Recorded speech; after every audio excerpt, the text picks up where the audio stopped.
Into second base, and welcome back, Jack. He's got a double. Jeff Levering on the call on Brewers TV. Jackson Chourio and Andrew Vaughn both activated. Still didn't help them win in the Gateway City, though. 6-3 the final score. The Cardinals win Game 1 over the Brewers. Game 2 is tonight. First pitch at 6:45. Brandon Sproat will take on Andre Palante. 2 games in the NBA playoffs last night. It was the Knicks taking apart the 76ers in Game 1, 137-98. Minnesota with an upset win at San Antonio in Game 1 in the West, 104-102. Coming up tonight, 2 games. It's the Cavaliers and the Pistons, as well as the Lakers and the Thunder. The Huddle starts now. I'm Doug Russell on Fox Sports Radio, Wisconsin. Good morning, Wisconsin, and welcome to the Huddle. I'm all for someone huddling if you have something to say. It's time to wake up and talk about the teams you love. Everybody wake up! Everybody wake with the guys you love. It's just about getting the group together. I need you, you need me today. Let's keep touching each other. Let's make sure we feel each other. Let's make sure we smell each other's breath. Watch us on YouTube, Facebook, and X. You need 15 or 20 huddles to correlate with the number of cameras. Take the cameras off the field, then there'll be no huddles. Now gather around because it's time to huddle up. West left slot, 323 wide stick on 1. Ready, Biller for blitz. If it looks like man coverage, I'll check. I'll go 200 yes. You got to cut and crack. Now cut and crack. Red, right, 18 Bob on 1. Ready, cut him and crack. If you look at this play, what we're trying to get is a seal here and a seal here and try to run this play in the alley. What we gotta do? All right, that's all we got more y'all do. Let's go out and kick the tape. All right? 1, 2, 3. Keep doing what you're doing. You got to sit our guys after and make the play. Be right all the way outside. Wide, left, fake, 396 bag, B hand, C puck. Is that long enough for you? I want you to be proud of your profession. It's a great profession. Go out there and play this ball game like I know you can play it. With Drew Olson, Mythical, legendary figure. Bill Schmid, Oh, God, this man's been out all night. Armen Sarian. This is it. Don't get scared now. Sanchez, we ready? Fox Sports Radio Wisconsin is on the air.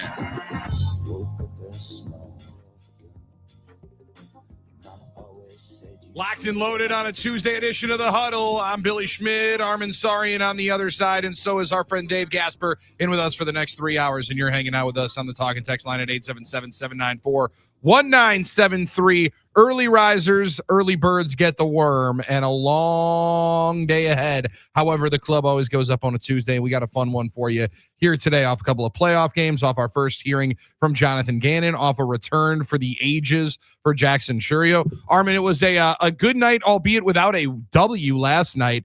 I don't know that anybody could have anticipated the return in St. Louis went as well for Jackson Chourio as it did. My man goes 4 for 4, felt like a Wendy's there with 2 doubles and 2 singles. In the land of Carl's Jr. and Hardee's, he was phenomenal to start and returning yesterday. Oh, man, that was wonderful. I get. How do you expect me to not be able to just take a breath after that beautiful metaphor? That was 2 doubles and 2 singles. That was as good as it gets. Are you kidding me? Unfortunately, the end did get a little frosty for the Brewers as they took the L. Yeah, quickly turned into an in and out on that one. That was boom. Man, you're on fire. That was a bummer. Couldn't get the win, unfortunately. Chad Patrick couldn't get the big outs when it came down to it. So the Brewers were playing catch up all night, but no pun intended. But they couldn't muster up some runs late. They did get the Bryce Terang homer, which was nice to see. What a free and easy swing. I was talking with our man Dave Gasper this morning about it. Just looked like, a casual fly out to center field. Oh, wait, that's a homer to dead center. So nice to see Bryce get his 5th of the year, but couldn't get the opener in St. Louis, which is, continuing to surprise some people, Billy. Nice young players for them. That's for playing well. Jordan Walker's starting to fulfill a little bit of his potential that they've been waiting for. Yeah, no doubt. Yeah. So I don't know. I mean, maybe they can keep it up, maybe not. But right now they're getting it done. 21-14.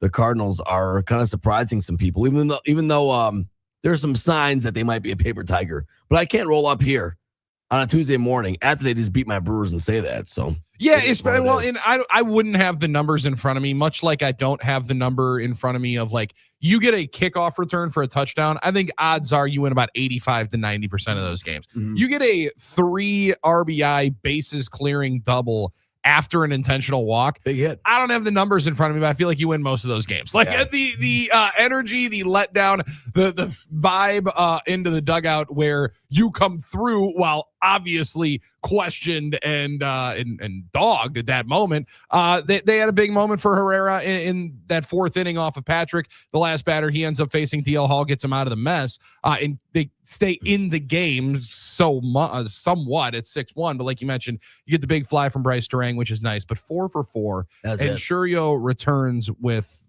thunder. I mean, that ball is putting a dent in the center field wall, and at 22 years old, made it all feel okay yesterday. That is the one to wake up with and feel okay, knowing that sure, you dropped the opener. However, you get 100 more games of that dude because you've missed 33 of them to start. That's a heck of a welcome back, and something that is really amazing to see them get Vaughn and Chourio back, and then realize that the whole thing's still right ahead of them in a division that seems as loaded as it's ever been. Really does. I mean, it's really funny how that works. It's like a loss can feel better or a win can feel worse. We kind of felt that when the Brewers won games with the Woody situation, and then the night that Miz had this scare, like you were happy to win both games, but you were wondering what the situation was with both. Last night, obviously, it was a bummer to lose, but you're right. The silver lining's always there. And that's as good as it feels after a loss when you get the return of those guys. And obviously, Jackson Chourio looking so good. So, yeah, two doubles, both that could look like homers to me for a while. Like the first one off the bat, I thought was clean out of the park. So made it to the wall on both. So obviously a good sign for the Brewers to get an important bat like that, important centerpiece like that, swinging well, picking up where he left off. It felt like I'm blanking if it was last year when it was when he came back from injury. He had another big start, just like catching up and stuff like that. I know they talked about it a little bit on the broadcast.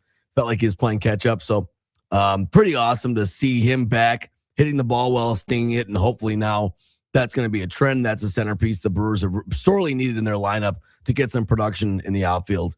And hopefully they can come back and get a win against the Cardinals now tonight and even the series up. You almost forgot about it in the playoffs last year when he returns.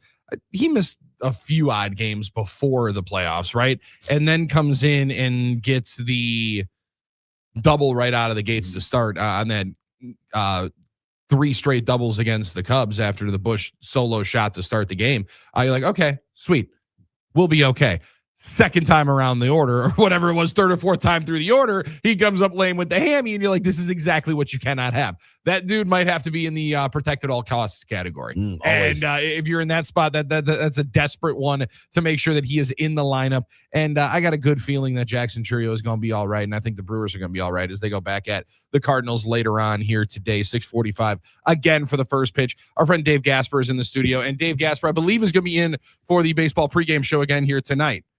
Maybe potentially. Maybe I know that our guy Hunter is still potentially on the IL on the injured list, but more than anything, somebody's got to be right. No, it's not load management. He is returning from an injury. Sure, there is a difference in this. Like the return from an injury last night for Anthony Edwards, he is not in the load management category in the NBA. On the other side, the San Antonio Spurs with a 22-year-old ridiculous weapon. We're load managing Victor Wembanyama all year long. Anthony Edwards comes off the bone bruise. There was thoughts that he wasn't going to play at all throughout the series. Then the last couple of days, it's like, yeah, at some point you can expect Anthony Edwards. Shams goes on ESPN yesterday and like, I got to tell you guys, I think he's going to play. And when you see certain guys become the supernova star, there's certain times and certain things like this. Was Anthony Edwards spectacular last night? The stat line wouldn't indicate it. I think he took 10 shots and ended up with 18 points. They go to San Antonio. He plays 2 weeks off of a bone bruise where people thought he wasn't going to play for damn near a month. And they go in and steal game one. He has 11 in the fourth quarter. It feels like we have wanted, at least definitely the NBA has desperately wanted, Armen, for that guy to be like the face of the league going forward. When you start doing some stuff like this and playing on an injury like that and getting wins like that in the playoffs, people are going to take notice. It's not like Anthony Edwards is a newfound commodity. Sure. They've been to the Western Conference Finals each of the last 2 years, but that was one of the incredible performances last night, albeit in a modest stat line. I don't think anybody's given them a puncher's chance in hell to win that series. And they go in and steal game one in a game that Wemby sets the blocks record in the playoffs. Crazy. I don't think anybody would have anticipated that on the bingo card as a dub for Minnesota. Yeah, that's a good point. What do we latch onto, right, with our stars in America, right? Like, Are you getting it done in crunch time, like, playoff time? Are you kind of fighting through injury? Are you showing the willingness to lead with a little bit of flair and a little bit of personality, which is what Anthony Edwards does? And you're right, Billy. They played it safe off the bench, 25 minutes, but he optimized that run time. Big time. I think he has 8 of 13. I think 18 points, and also he provided the offensive boost on a night where neither team could really score efficiently. I think that was another thing, and that's kind of a trend when the playoffs start in the NBA now. We notice that more and more. Like the regular season and the NBA playoffs are just totally different sports, and it just gets harder and harder to score because everyone's shockingly playing hard. And you got to be able to win one-on-one. You got to be able to take guys one-on-one in the playoffs. Yeah, and he's the guy to do it, right? And he's been able to do it so fairly efficient. You would take that all the time, 8 for 13. We'll see now if he can ramp up. Like, listen, 8 days ago his knee bent back. Okay, and we remember those things around here, and the scary moments when you see whatever you call it, hyperextensions. They called it a deep bone bruise, but pretty impressive. Definitely kind of an emotional lift for that team as well. And obviously, you got the buckets they needed and held off the late charge. Spurs had a chance to win it there at the end, but couldn't get it. And I think they were shocked. I think we were all shocked a little bit. I think I told you, I thought they would kind of, after an emotional series went over the Nuggets, where they clearly have an approach to the Nuggets where they look like that to them like they're a rival. I thought there might be a little emotional letdown. Didn't know if they were going to have Ant, obviously. And I'm like, all right, well, the Spurs are really talented. We know what they can do. They've been ready to go. They're at home. And give the Wolves credit. They rolled up and took game one. Pretty impressive. That should be a good series, Billy, if we're going to get any type of, there's interesting matchup problems, I think, for the Spurs. You get a guy like Julius Randle who can kind of be that bumper boat bully, maybe the way he plays. Maybe can knock Wemby around a little bit. I'm not sure I expected to win the series totally, but it made me think differently. I didn't expect them to win the last series, and all of a sudden they went in and dog walked Denver. Yeah. And the other part, you mentioned Julius Randle. What a maligned guy in his career. Mm-hmm. And he sees the New York Knicks having the success that they're having. There was a time and place where everybody that watched New York Knicks basketball was like, well, that guy's just not a winning player. Well, he's been to now 2 conference finals. And he seems like he is exactly what you want. How you just described him was the bumper boat. I think that's my favorite way I've ever heard it. But like, he can be physical while maneuver through and know where he's got to go to his spot. Perfect playoff player. And I think you're seeing a lot of teams really having it slapped again in their face, as we do every year. Like, this shouldn't be a new revelation once we get to the playoffs, but it always is, because the difference and the separation between regular season and postseason, I don't think has ever been bigger. The discrepancy has never been wider. And the different kind of player and style of game emphasized with what Boston has done over the last couple of years just is so vastly different. Now, does that mean that they need to have radical rule changes because they need both of them to look totally different or totally the same? I don't necessarily think so. I think they need a lot of rule changes for a lot of different reasons. However, we could have all thought that the games were going to get a lot more fun when everybody, as you said, and we've joked about, start playing. And when you get some of the best players and a number of different, I mean, we saw it with that Detroit Orlando series. That was a 2021 and 2022 first round number 1 overall picks, I believe. Last night you get Anthony Edwards, number 1 overall pick. Oh. Victor Wembanyama, number 1 overall pick. Dylan Harper, number 2 pick from this past year. Like, you got top flight young players coming in and having their moments. It's gonna be a chaotic postseason, and I'm excited. But that one last night, hand raised in air. Just watch the recap. So it is a little fresh in the mind because these games start so late. But dude, Wembanyama goes off for 11 blocks, and he had a stat line that I think you only hear about in dumb gambling means. My man had 11 blocks last night. Crazy, man. And he's such a triple-double without assists. Yeah, which is amazing. It's like the old David Robinson quadruple-double stat line, if I remember. Like, can you get it with blocks? Like, he's such a supernova of a talent. And I think it's interesting because we latch on to stars in the NBA, and it seems like, there's a lot of media guys love Wemby. Everyone loves Wemby. He's an interesting player, interesting talent. He's been able to fulfill that early in his career. A supernova of a talent. Physically, the way he plays, the way he looks. Jaden McDaniel said last night on the Timberwolves, he's going to get blocks. Look, he's the tallest guy in the world. It's just the way it is. You got to attack. Kind of true. You got to pretend he's not there, which is hard to do because he is there. But it's interesting because for a while we were looking at, and I think we still do look at Anthony Edwards like that. And then it gets in the whole American stars versus European stars. But is this going to finally be Anthony Edwards' moment where he still has had moments to take control of being that kind of star that we latch onto? I mean, the Jordan comparisons were crazy early on. Oh, yeah. And he's only 24. He's still super young, and the way he plays with personality, his body type. So I think that's an interesting, undercurrent of this series, the storyline. But obviously, it's so much more. You've got to be efficient this time in the playoffs, Billy. Wemby and De'Aaron Fox, all he did with the blocks, and still had good stats. The counting stats are fine, but Wemby and De'Aaron Fox were 10 for 31 shooting. That's not good enough, not efficient enough. And 0 of 12 from downtown. No threes. You got to make threes, obviously, and you got to score points. So it's going to be a good series. I think San Antonio is going to have something for him in game 2, going to figure it out probably. I don't see him losing both at home, but if they do, they're in big trouble. Pressure's kind of on them now a little bit, but this is going to be an interesting series. I think it's going to be a lot of fun, and maybe the Timberwolves are the right type of matchup for them. It's really hard to say if it's going to continue this way, if they can sustain this, or if they can keep, if Wemby and De'Aaron Fox are going to make threes at some point. But have you adopted a team to kind of root for during the playoffs, or will you just not do that since this is like the first year in a decade? It's just hard. That we haven't had any rooting interest in the NBA playoffs. I know some people can do that, and I understand there's fun storylines to watch. Potawatomi Sportsbook also helps with futures bets, but yeah. Well, yeah, if you have a little bit of investment on it, Billy. But it's hard when you as a Bucks fan in our world at least, it just revolves around the Bucks, and it's like, it's just this depression that we're not in the playoffs competing. You know what I mean? It doesn't mean I'm not going to watch. At least it's a compelling playoffs where it's wide open, especially in the East.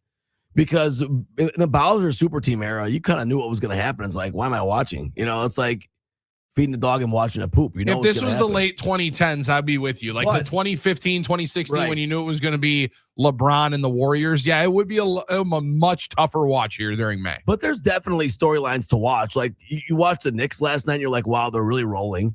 Are these Knicks? Are they actually going to go to the finals?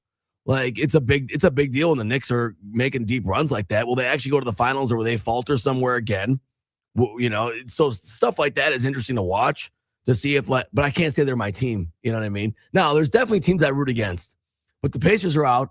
All right. Now, I don't like Philly that much, so I'm fine if New York beats Philly. Like I'm kind of annoyed. See, and I'm Philly. on the complete other side. I don't think that I could stand watching that fake celebrity row. I was gonna say Ben Stiller wasn't there. 2 full series. But I don't know that I can handle Jimmy Fallon standing up in the bright traffic barrel orange sweater, standing up clapping, and Jalen Brunson dropping 27 in the first half. Now, I don't know I can handle the Knicks going to the finals. It's funny because in the 80s with the Lakers, they had Celebrity Row there with Jack Nicklaus. That made it interesting for people. Oh, look at all these celebrities.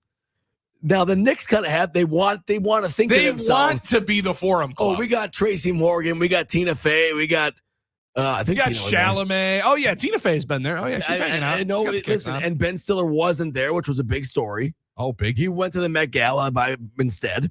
So that was a big story. It's like, are you a dog or not? Are you a real fan or not? My man Ben Stiller's on like Knicks chat rooms too. That surprises me. So he had to have been working. That's what I'm saying. He's kind of kind of a job. He's got to be part of Hollywood. But like my thing is, okay, you have that kind of storyline, but it can get a little bit of I like when it was Spike Lee because you can tell he's a real fan.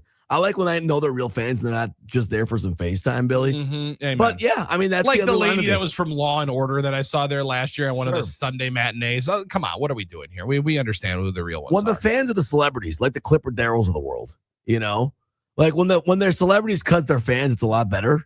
Not just like they're there because they're famous and they're going to be. How many celebrity fans does Oklahoma City have? Well, that's the thing. They don't have any. So does that make it less or more interesting?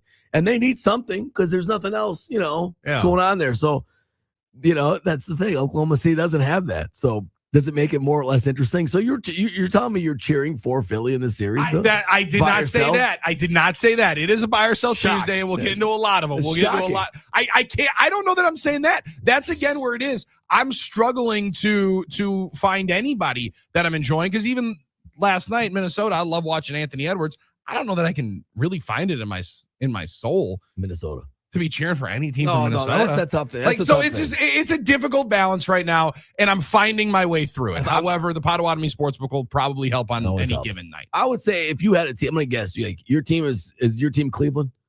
It's like, are you kind of like a Cavs guy? I'm not mad at Cleveland. I do have a couple of future investments on the Cavaliers. Yes. I wouldn't be mad at Cleveland if they found a way. I mean, Detroit is okay. But again, Detroit, then I'm sitting there watching Game 7 and just hoping Game 7 Harden happens. That's the thing.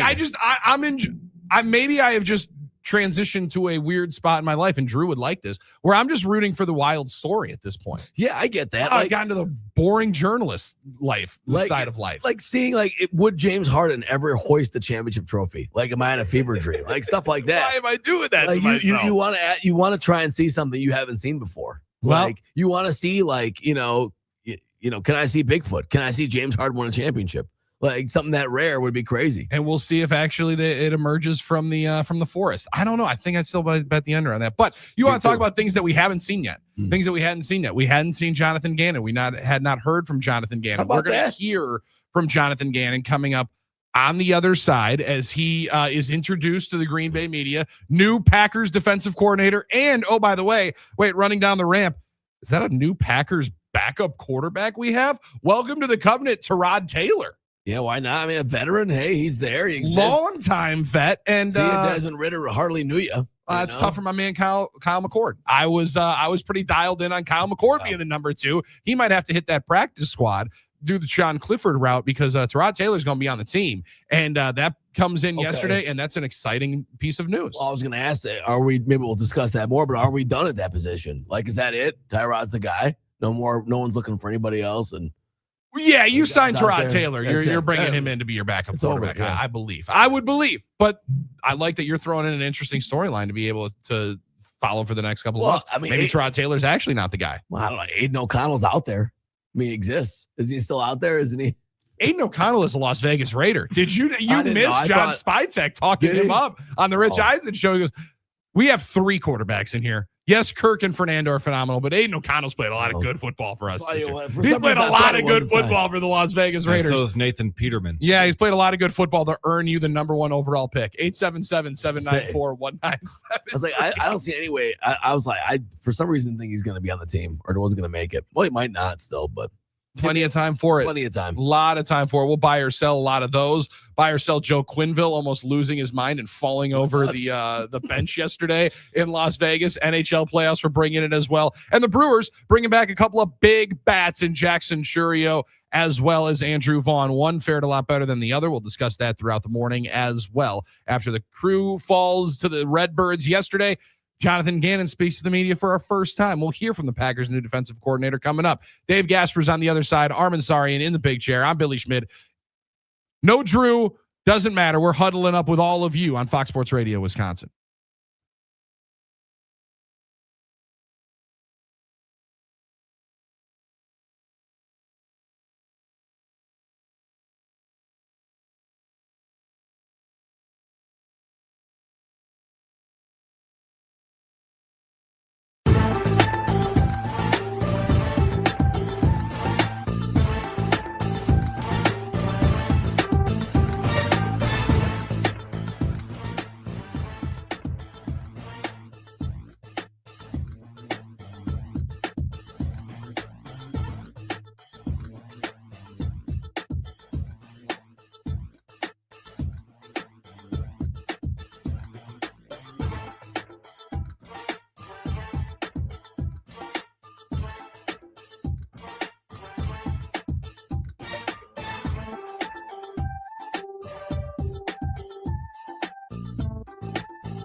No BS version of the huddle, and that means that Dave Gasper is on the bumps, and my man is he is thinking next level. I like He's when we thinking get that. above the clouds. He's thinking all above all of our heads as he hits some Johnny Come Lately. When was this song? Circa 1964, maybe?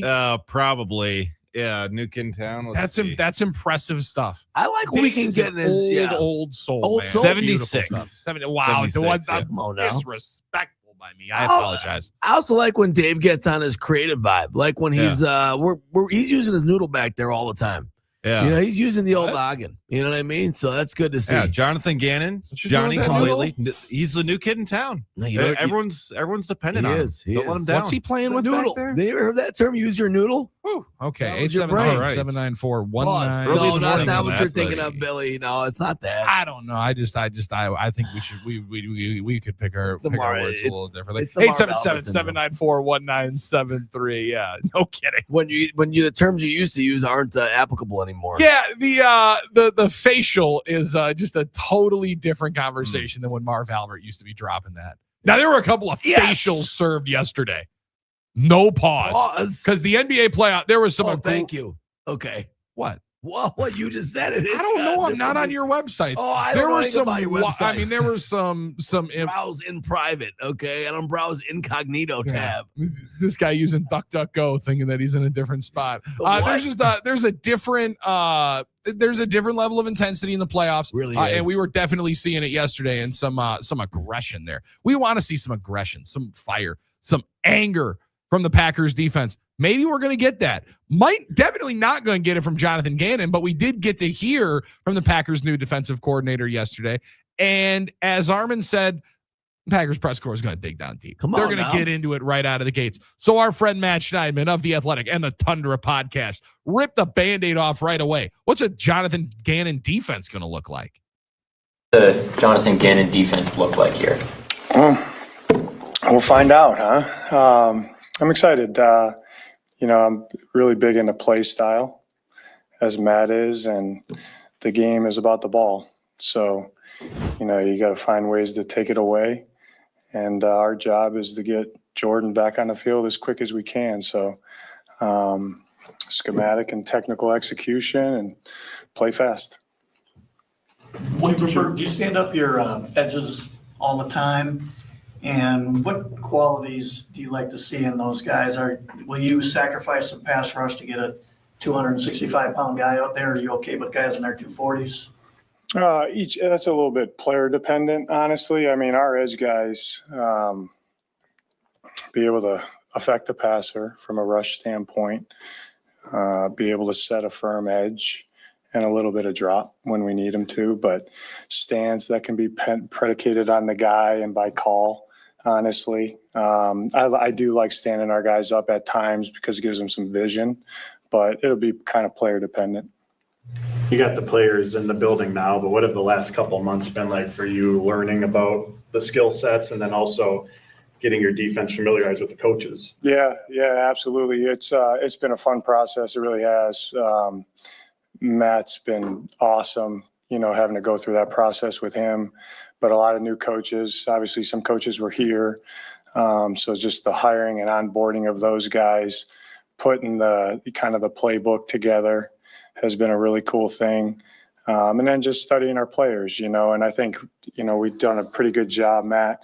I love how he did kind of the off season. Like we watched all the tape and it's like, let's look at each guy and see what one or two things they can get better at that we want them to be mindful of as they get back in the building now, as we go through phase 2 and OTAs. And that's what the game is about, improving the players, so it's been a fun, cool process. A lot of energy, that's for sure. So we'll see. We finally got on the grass today with them, which was cool. So we got 3 weeks of that.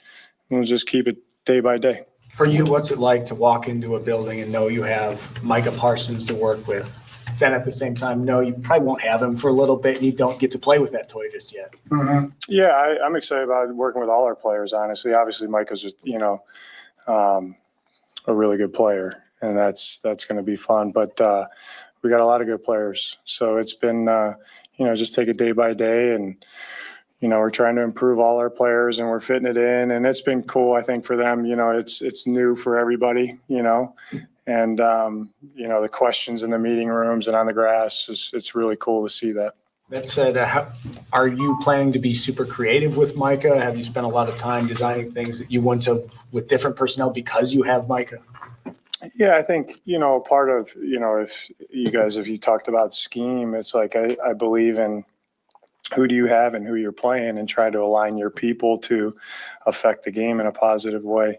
So he's obviously a piece that we're going to be mindful of when we're putting together, the scheme, and especially when you get to game planning. Jonathan, speaking of scheme, I was reading a story when you got to Philly where Sirianni asked you what your scheme was and you told him, I don't have a scheme. Mm-hmm.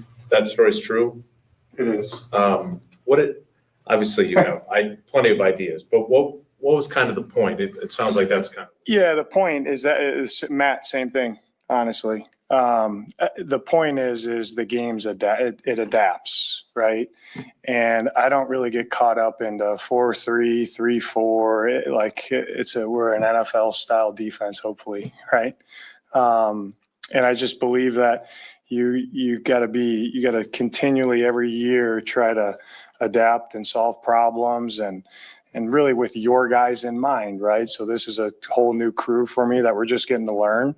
All new different players, so that's kind of what I mean by that. But there's some principles that, there's some things that I like to do, but it's only if our players can do it. I told them the other day, I was like, if we're not good at this just because I like it, we're not going to do it, so that's our job. We got to put them in the best positions possible that they feel comfortable that they can go out and play the game. And, before scheme, I truly believe it's not what you play, it's how you play. And that goes into, Matt calls it play style. I love that. So that's been cool with our guys to define that for them. Here's the expectation. Here's what you're accountable for. We're all accountable for it. Because I think that's what a good defense looks like, a fast, violent, physical team that takes the ball away. Was Nick taken aback by that? No, he probably laughed. He says, you better get one, But no, it's obviously a really good relationship with Nick, but that's what I meant by that. Along those same lines, when you got the Arizona job, I was going to ask what Jason just did, but you also said that you don't have a playbook. I'm sure that you probably do a playbook, but I guess I shouldn't assume you do a playbook, right? I mean, let you give it to the players?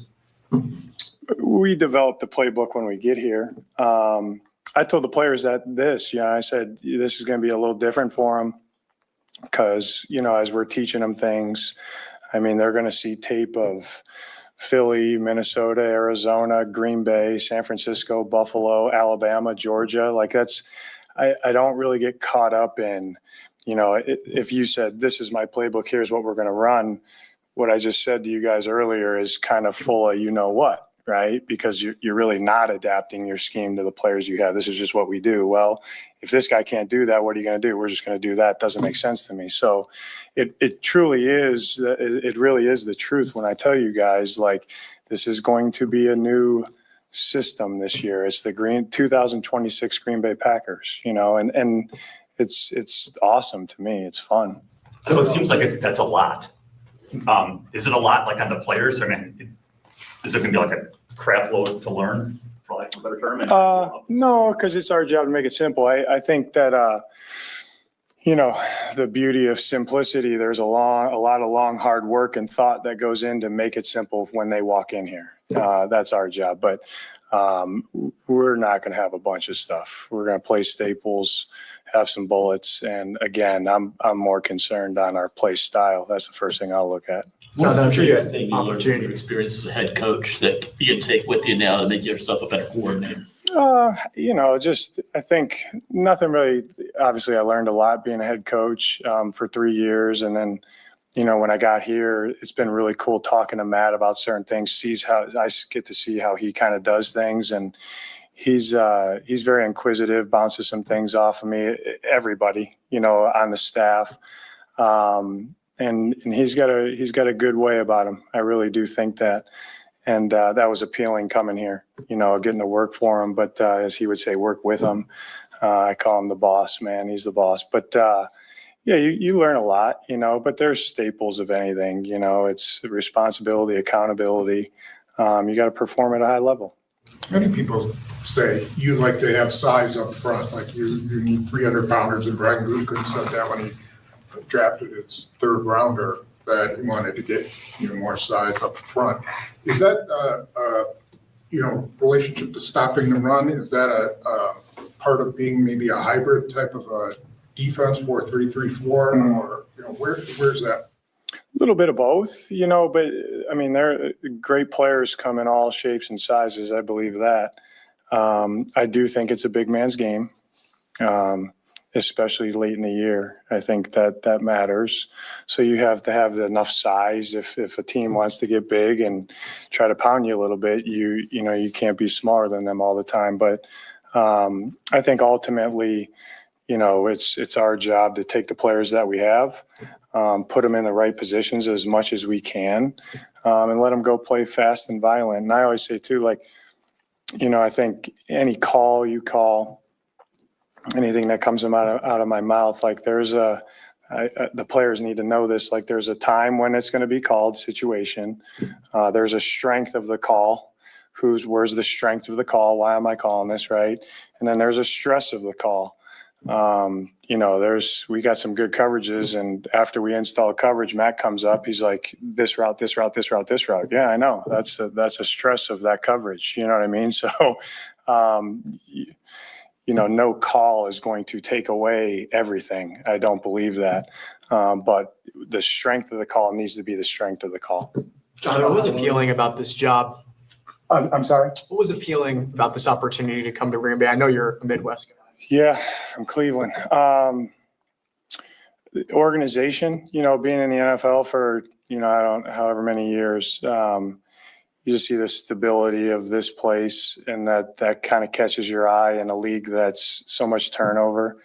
So really like Ed, Goody, Russ, it's obviously an iconic, franchise, the Green Bay Packers.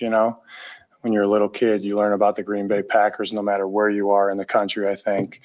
And then obviously Matt, I really haven't known him for a little bit of time, competed against him for a decent amount of time. It was really cool. I got the opportunity to come link up with him. Jonathan, you talked. And Jonathan Gannon continued talking about Matt LaFleur and discussing the interview that he had with LaFleur, and said that in the midst of wanting to come and play or coach with Matt LaFleur, goes, I'm really big into play style as well and needing to be fast and physical. Mentioned the interview that he had, talked about how much he enjoyed it, known him for a little bit of time. I think Matt's a savant. He can go from topic to topic to topic, and you got to be pretty wired up or you'll fall behind pretty quick. That interview was intense. I was sweating. I was in a coat and tie, and I think I was sweating a little bit. It was fun, though. It was fun. I got off the plane and told my wife, Gina, this is where I want to go. There you Jonathan go. Gannon, new defensive coordinator for your Green Bay Packers. Likes the, what was the term he used? It was a stalwart place or longevity place in Green Bay. Not really sure, but he liked that part of it. I guess that it was a mainstay, that it was a touchdown franchise. One that didn't have a whole lot of turnover. Now, he did come from Arizona, where they do like firing people. They do. But the Packers have had their fair share of defensive coordinators in the last how many years? He's the fourth one under Matt LaFleur, Right. and Matt LaFleur is going into his 9th season. So Hey, that's a decent amount of turnover. But you have to produce, and I think he 8 knows seasons, that. Thought it was interesting. He kept mentioning that he doesn't have his own style, that his style is going to be whatever works with the players and the talent they have and whatever the situation calls for. So maybe not something great to latch onto and say, this guy runs this or this guy runs this, but he will have a playbook. We established that, which was good to hear. So he will have a playbook, and he will adjust to what the players can do and what they want to do in every situation. And we'll talk a little bit more about that on the other side, because I know that draws a lot of eyeballs, and a lot of folks think a number of different ways about it.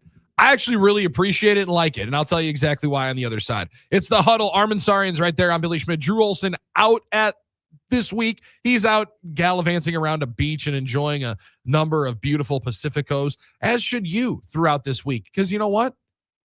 Cinco de Mayo. It's a great time for a Taco Tuesday. That's right. It couldn't come on a better time, and we're going to celebrate with you. A Huddle Fiesta continues on the other side on the game.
You learn new things every day, and I think we're learning a lot more about new Packers defensive coordinator Jonathan Gannon. It's the Huddle on Fox Sports Radio Wisconsin, 1070 a.m. Madison, 920 a.m. in Milwaukee. Glad you're hanging out with us, choosing to be waking up and enjoying some conversation with us. We meander through this beautiful May the 5th and this time of sports. Well, overload's the wrong way of putting it. It's an interesting time to be alive as a sports fan right now.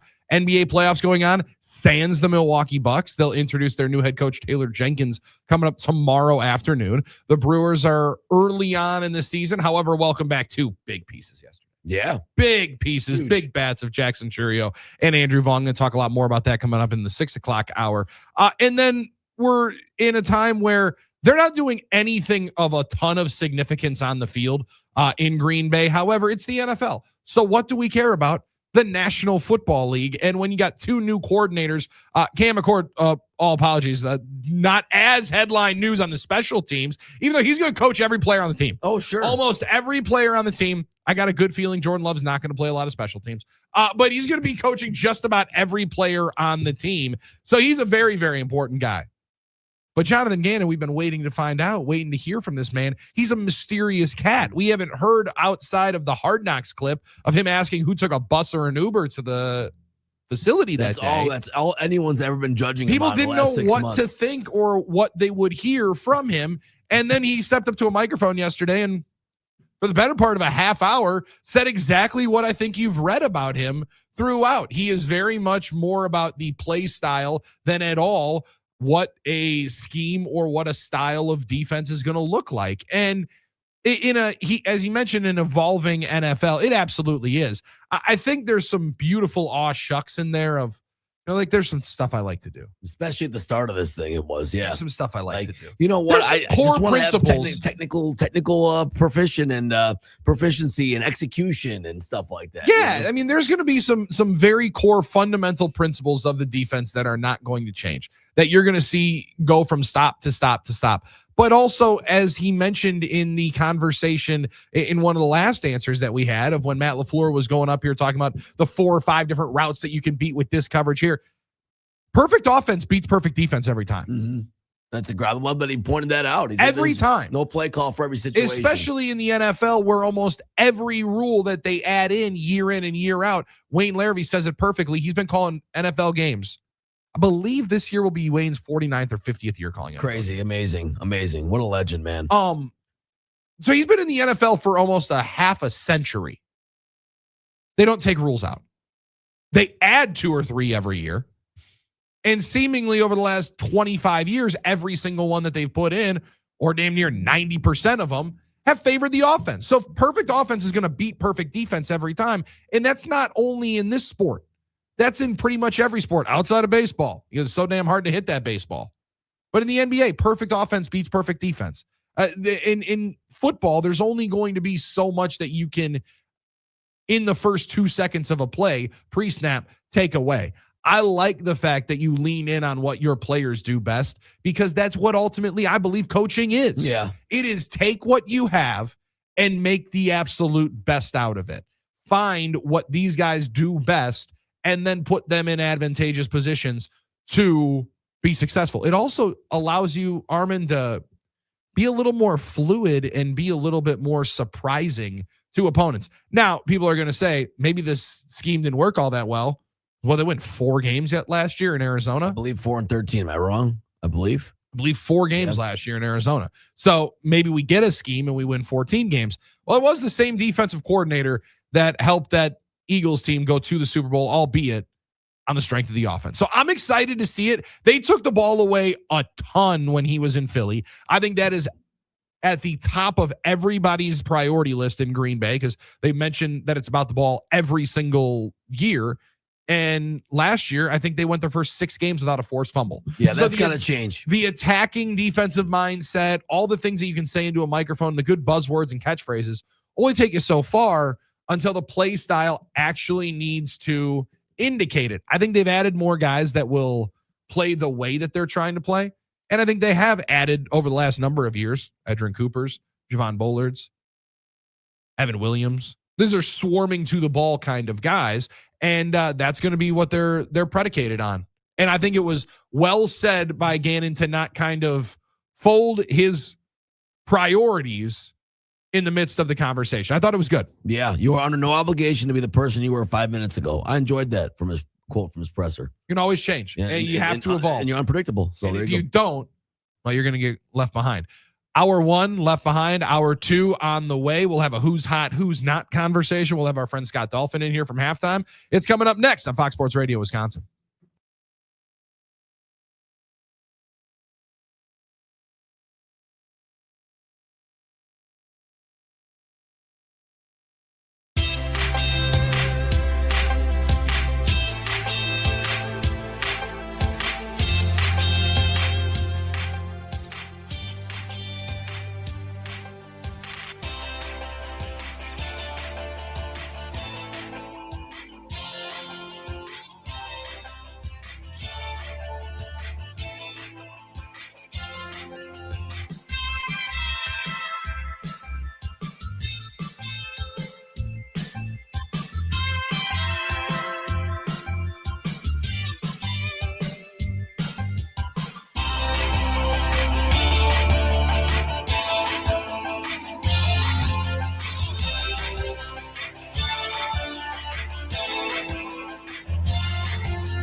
I'm Doug Russell. The Brewers got a couple of big bats back, but in the end, it was too little too late. Still, they gave themselves a chance in Game 1 last night. And Terang to center. Scott back at the track and gone. Bryce Terang goes deep.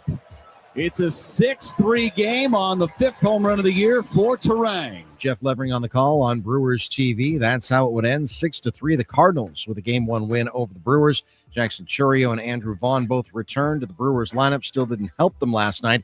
Game 2 is tonight. First pitch at 6:45. Brandon Sproat will take on Andre Palante. 2 games in the Stanley Cup playoffs last night. In overtime, the Hurricanes take a 2-0 series lead over the Flyers, 3-2. Also was the Golden Knights taking Game 1 over the Ducks, 3-1. Coming up tonight, just one game, Game 2 between the Wild and the Avalanche. Colorado up 1-0. Hour 2 of the Huddle starts now. I'm Doug Russell on Fox Sports Radio, Wisconsin.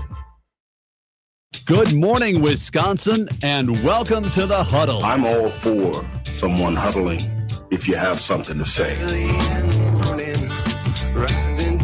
It's time to wake up and talk about the teams you love. Everybody wake up! Everybody wake With the guys you love. It's just about getting the group together. I need you, you need me today. Let's keep touching each other. Let's make sure we feel each other. Let's make sure we smell each other's breath. Watch us on YouTube, Facebook, and X. You need 15 or 20 huddles to correlate with a number of cameras. Take the cameras off the field, and there'll be no huddles. Now gather around because it's time to huddle up. West left slot, 323 wide stick on 1. Ready, Diller for blitz. If it looks like man coverage, I'll check. I'll go 200 yet. You got to cut and crack. Now cut and crack. Red right 18 bob on 1. Ready, cut him and crack. If you look at this play, what we're trying to get is a seal here and a seal here and try to run this play in the alley. We got exactly what we got to do. All right? That's all the ball got to do. Let's go out and kick the tape. All right? 1, 2, 3. Keep doing what you're doing. Get our guys after and make the play. Be right all the way outside. Wide left. Fake 396 bag. B hand. C puck. Is that long enough for you? I want you to be proud of your profession. It's a great profession. Go out there and play this ball game like I know you can play it. With Drew Olson, Mythical, legendary figure. Bill Schmid, Oh, my God. This man's been out all night. and Armen Sarian. Zip. Don't get scared now. Sanchez, we ready? Fox Sports Radio Wisconsin is on the air. Hour 2 of the Huddle is here on Fox Sports Radio Wisconsin. Drew Olson out on vacation this week. Armen Sarian in the big chair, and Dave Gasper returns, and you are on the NicoletLaw.com talking text line 877-794-1973. Also on YouTube and X joining us here. And on that talking text line is where our friend Janie in Appleton weighed in on with us early as we, unpromptedly, unofficially opened up a buy or sell Tuesday in the first hour of just simply soft launching. Can you find yourself and find it in your heart to cheer for a Minnesota team? Have you adopted anybody in the NBA playoffs? Well, our friend Janie in Appleton said, I am totally in on the T-Wolves. My daughter's family lives in the Twin Cities. My grandson loves Anthony Edwards. I hope they can keep this momentum. I have to admit, I was pretty shocked that they won last night. No Bucks, so I'm jumping on the Minnesota bandwagon. Now, Okay. the family connection, Armen, helps that one. Yes. It makes it a little easier. It's like a soft launch into, it's not for me. It's because I like a lot of people that like that team. There's a lot of folks that are going to be listening to us on the western side of the state that are like, man, you guys are not seeing it. This is not Minnesota nice. There's no such thing as Minnesota nice. However, eastern part of the state, we're like, can't be as worse as these fibs. Yeah, I mean, that's one way to look at it, At least right? a little Yeah. separation of it, and you can feel at least maybe a little bit of a good feeling for those off to the western side of our state. However, just the name on the state and the front of that jersey is a little bit difficult to be able to cheer. It is difficult, but for some reason, we've never thought of the Timberwolves as Minnesota, offensive. We think of the Gophers and the Vikings that way. A full different conference. I think a different conference that they were just not in the same stratosphere as us in terms of their interaction with the Bucks. And for some reason, even with the Twins, I've never felt that sort of stench coming from that part of the state that I do when I see the purple, when I see the Vikings. I don't know if the Vikings fan base is different. You, in theory, don't think they are. In theory, the guy that's wearing the Vikings jersey should be the same guy wearing the Twins jersey and the Minnesota Timberwolves jersey.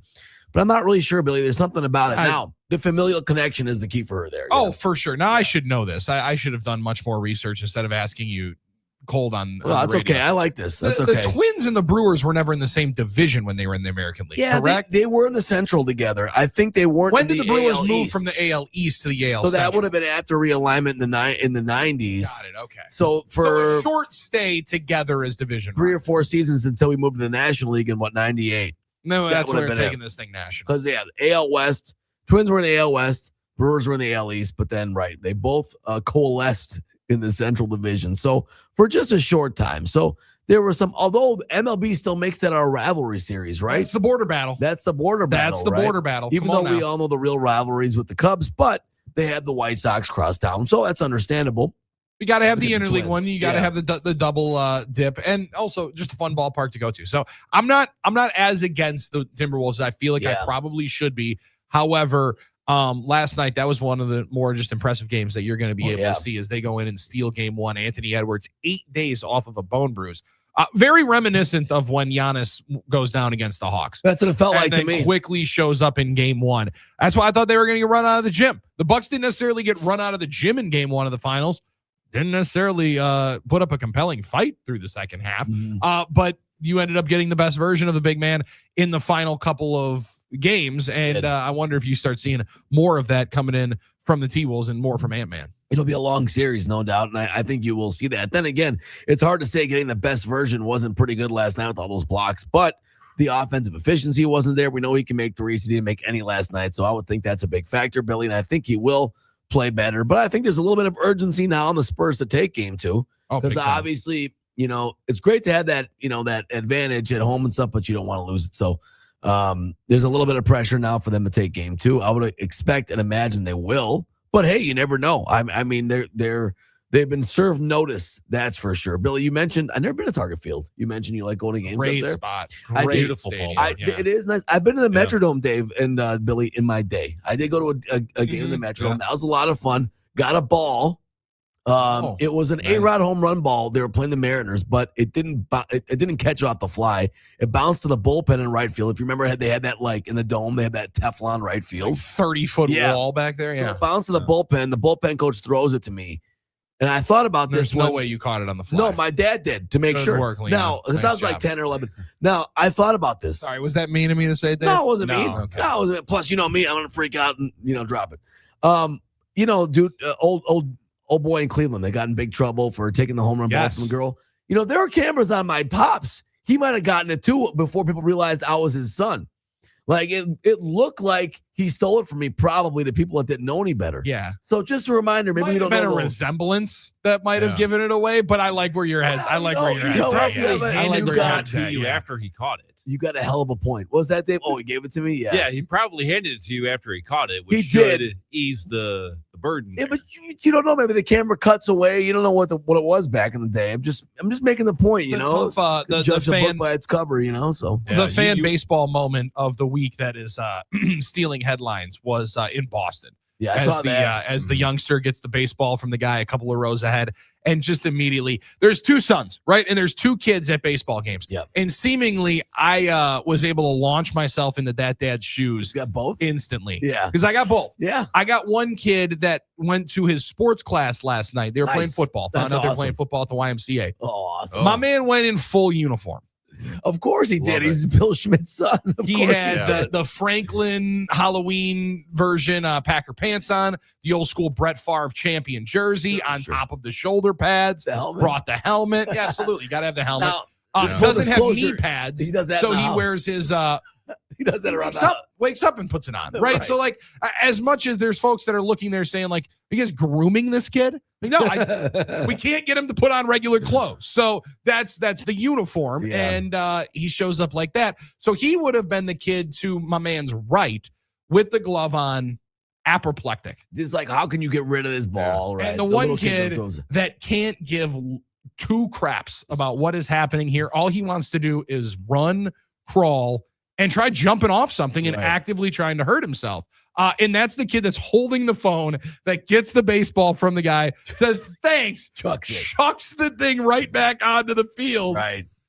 And the son just absolutely loses it on dad's right. Because he's a little older and has a higher level of understanding about what's going on here. No, this is a ball we just got lucky to get at the game. You don't just get rid of this. The one kid's about to be scoring the game, and the other kid's like, hey, Dad, could you tell me what time the game's over with? So funny. And he's younger, so he probably doesn't understand the process, but clearly he had a different mentality than the other one who was like, I can't believe this. And poor dad's trying to manage both emotions at the same time. But he's also trying not to life. laugh. I mean, because there's a part of you that obviously is disappointed that we're not going to get that free baseball that we're desperately going to want, and it was probably going to be prized possession for a week and a half. Now, did anyone on the Red Sox still on Nesson? I'm not really sure. Will anyone on Red Sox TV go deliver a ball to because that's the next move now. If you're in a broadcast entity, if you're on the broadcast, you got to go when they talk about send we got to get a ball up there. over there, 100%. All you got to do now, if you're a kid, is just make sure you're on TV whining, and you will get a ball from somebody, whether it be the other team, whether it be you'll probably get to go to like your day at the ballpark. You get a free bat. You'll probably get to throw out the first pitch. The whole internet will be behind. No, I'm just saying that's what it is now. I'm not saying whining is maybe a bad. Sell on a buy or sell Tuesday. If you start bitching and moaning at a baseball game, good things happen. I wish I would. I mean, listen, media wasn't where it was. Like, media wasn't where it was, and social media wasn't existing when I was a kid. I would have tried that flex. I'm just going to pretend, complain, and become the darling of all of America, vilify an adult, and get all kinds of free swag. If you know the game as a kid, hey, buy that. I mean, congratulations. That's what it is now. I mean, there's no world now where a kid God, I want to think you're kidding. That just can't get whatever he wants now if he cries on television because he couldn't get a baseball. Guess what? I found a baseball in the woods the other day. Nobody was there. One was there crying to get the baseball. Is this actually happening? It's worse for the adults, though. I don't know. Well, like defend the kid though, because what is this, Saul Goodman getting started? No. It's not a bad thing. Trying to be a con artist, trying to get free I was gonna say, like, when you're a child, you can't regulate your emotions. I'm going to fake not knowing what's going on. You don't think these kids know the game? Complain. You don't think these kids know what they're doing at some point to some extent? Like they know, like if I think that complain, kid was 4 and just thought, I get a ball in my hands, I'm going to throw it because that's his instinctual reaction. I don't think that they're putting on a facade to get a free baseball just because it's free and you don't have to go. I think they would do the exact same thing if he'd lose his mind at the team store with dad right there. I think a lot of times they feel like I was entitled to this baseball, and you know what? You're not necessarily going to get everything you want in life, and that includes a baseball in the bleachers. Now, that being said, I think the kids should get the baseball. That's fine. I would give the kid the baseball, but let's just keep a reminder that, you know, in life, you can't always get what you want. That's a good lesson to learn. Good lesson to learn. I think some of these I would start with how to manipulate the emotions of adults. You get what you need. Nobody wants to be the villain anymore. I'll tell you one thing.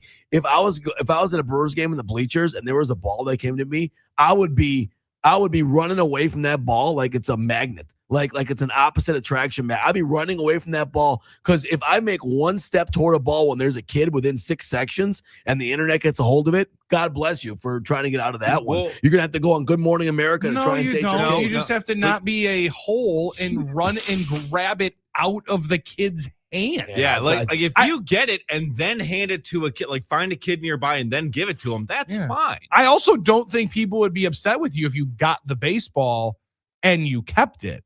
But if you go over and grab it out of someone's hands, right, who happens to be like 5 or 6, well, then there's a lot of gray area. Then you get dunked on. Yeah, there's a lot of gray. I didn't anticipate you taking the top of the 6 o'clock hour to defend the guy I just at the Indians game, or wearing the Indians shirt at the Guardians game, grabbing the baseball out of the girl's hands. I'm glad that was what you were excited to be able to jump in on here. That's right. He had all the Chief Wahoo stuff too. That was another factor of that stuff. But I don't know why.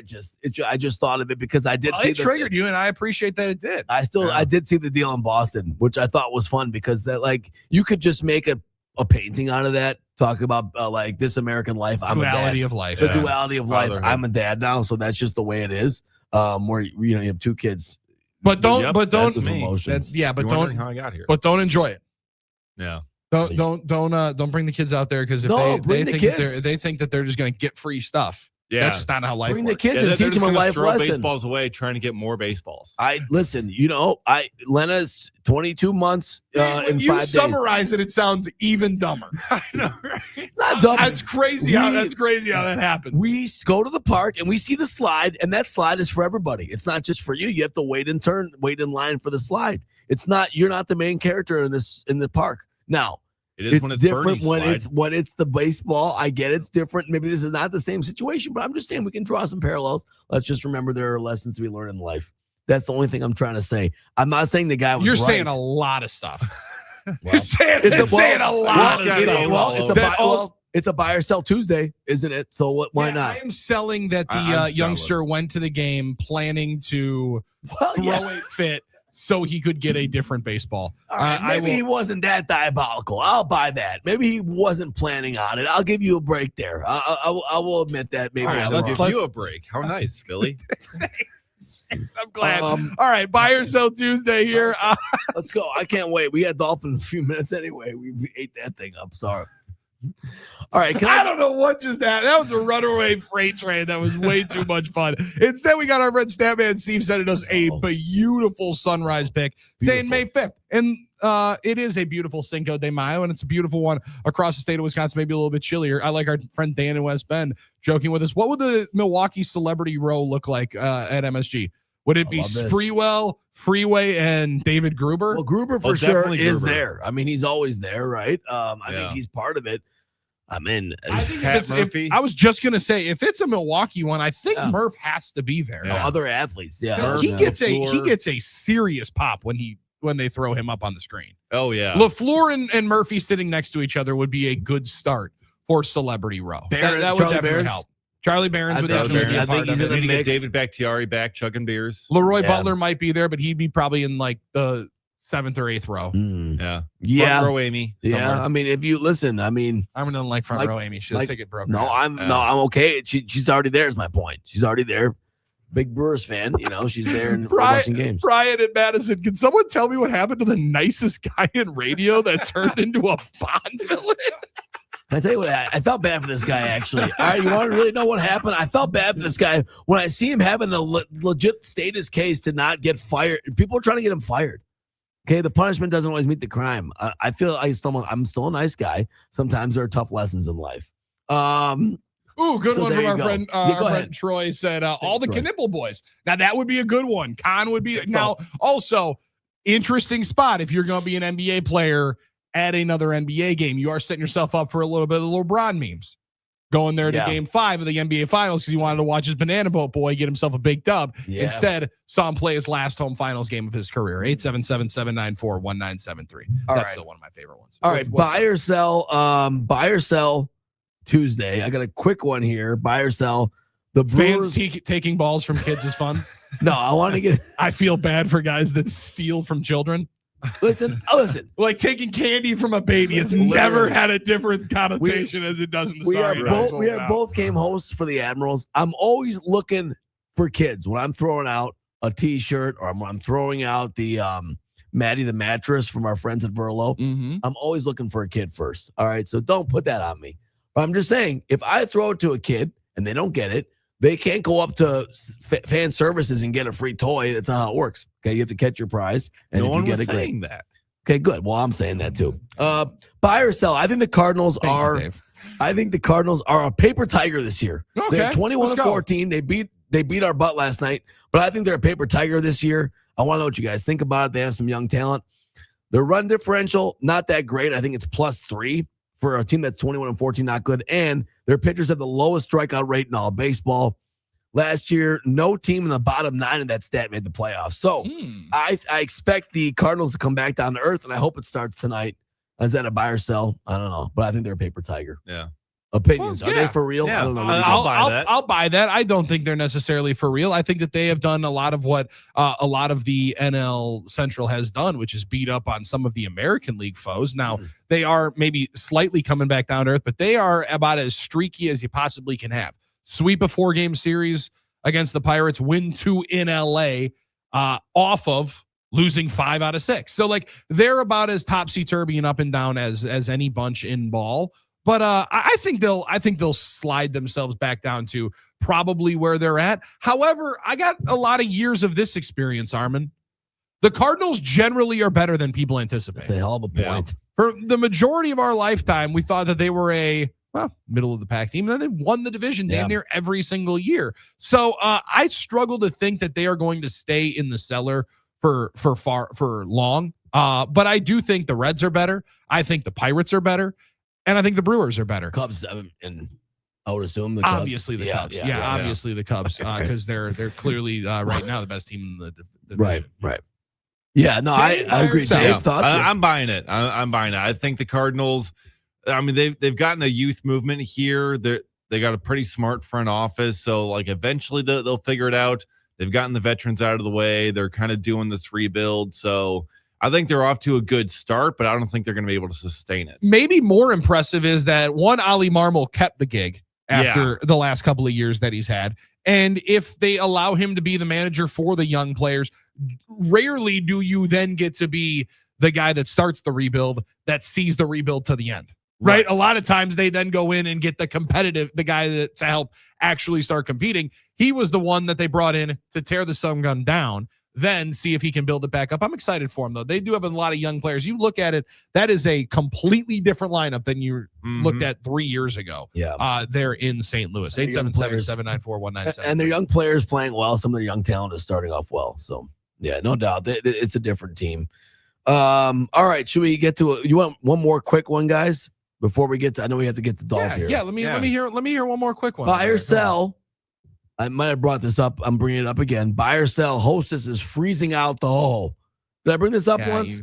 I've already done this. I went back, grocery shopped again. No whole host to be found. There's a whole rack of Hostess stuff. Yeah. Hostess has not said they discontinued it. Okay, but where are the whole hosts?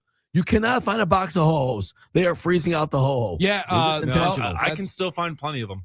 But I was going to say partially because On the Border is closed up, but there's a lot of reasons why you're struggling to be able to find those. 877-794. Well, Swiss rolls are better. I get it. All that stuff. Yeah, no problem. I just think it's funny how that works. You can't find them anymore. I definitely know you think it's funny because we've got it a couple of times. 877-794-1973. That was a quick one. So I was a quick one. It was a quick one. And this was a quick turnabout because we had a lot of fun that segment. And it goes a lot of different places that you have no clue necessarily where it's going to go. Maybe like the rookie season for Matthew Golden. However, yesterday, Adam Stenovich, talking to the media, said, going to be a big year for number 0. That's an exciting one for Matthew Golden, an exciting one for Packers fans. It's always exciting for us when Scott Dolphin joins the conversation. Halftime is next. That means Scott Dolphin comes up next, and we'll talk to our friend Matt Mueller coming up at the top of the 7 o'clock hour. It is a no BS version of the Huddle. Dave Gasper's right there. That's Armen Sarian in the big chair, defending criminals, people that rob from children, and trying to let everybody know life ain't that easy. You don't just get a baseball every game you go to. Important life lessons that you learn here from our friend Armen Sarian. The adorable Armenian is right there. I'm Billy Schmid. It's the Huddle on Fox Sports Radio, Wisconsin.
Reach halftime on the Huddle. Fox Sports Radio Wisconsin. Drew off this week. I'm Billy Armen Sarian into the big chair, and our friend Dave Gasper hanging out with us on the talking text line at 877-794-1973. You can jump in like our friend Aaron and Fondy. Wait, is Armen turning heel right now?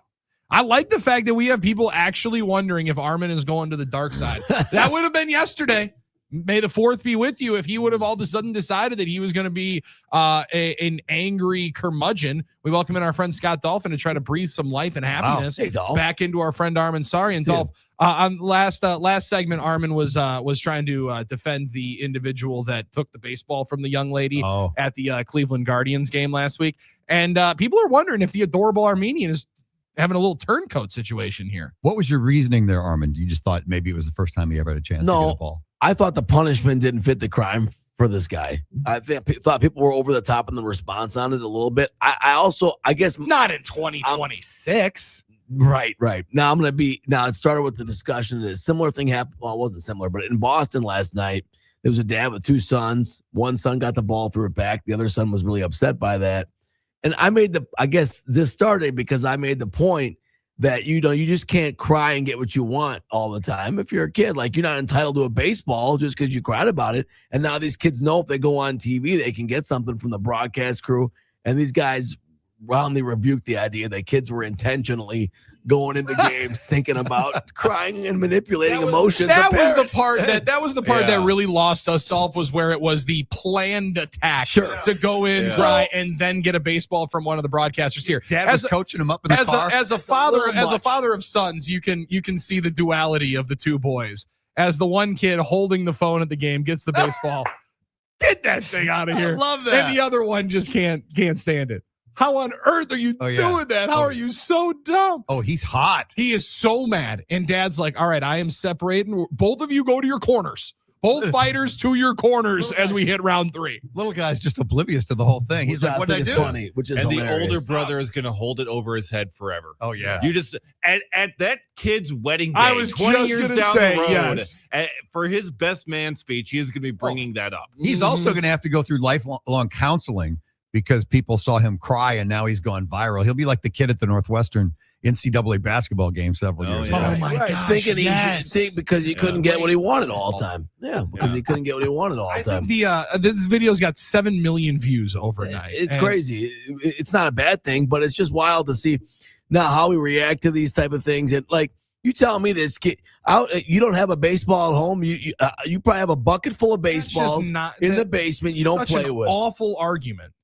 It's You know how different it is. I do, because I wanted to catch a ball at a game, never did, but just fine. I was able to acquire some in like batting practice and stuff like that. Yeah. And then the rush, getting a ball from the game, the excitement, the rush of getting one is pretty cool. I'll say this: those are really nice baseballs. A real official Major League Baseball, it's not cheap. It's like $30 or $24. Are you serious? If you actually buy one, Wow, I had no clue. You can get a regular baseball you can play with, like, but it's not like an official Major League Baseball. I also have never caught a foul ball or a home run ball in Major League Baseball. How have you coped with that? Are you be able to live a fulfilling life? Yeah, I've been okay. I've been okay. I have a couple. Well, he's a grown man. That's right. We all become grown-ups, and we all understand the things you don't understand as a child. You reason like a child. That's okay. I mean, that's what we do. But the thing is, you're saying that a child needs to be able to have the levity and the thought of an adult in the moment while they are a child. Yeah, and I can't expect that. You're right. That's a flaw in my argument. I can't. That would be the gravest flaw in your argument. But it's our job to teach that lesson. Continually being able to make. I think it's phenomenal, the commitment to the bit. But I don't. No, it's not a bit. It's our job to teach that lesson now. But you're right.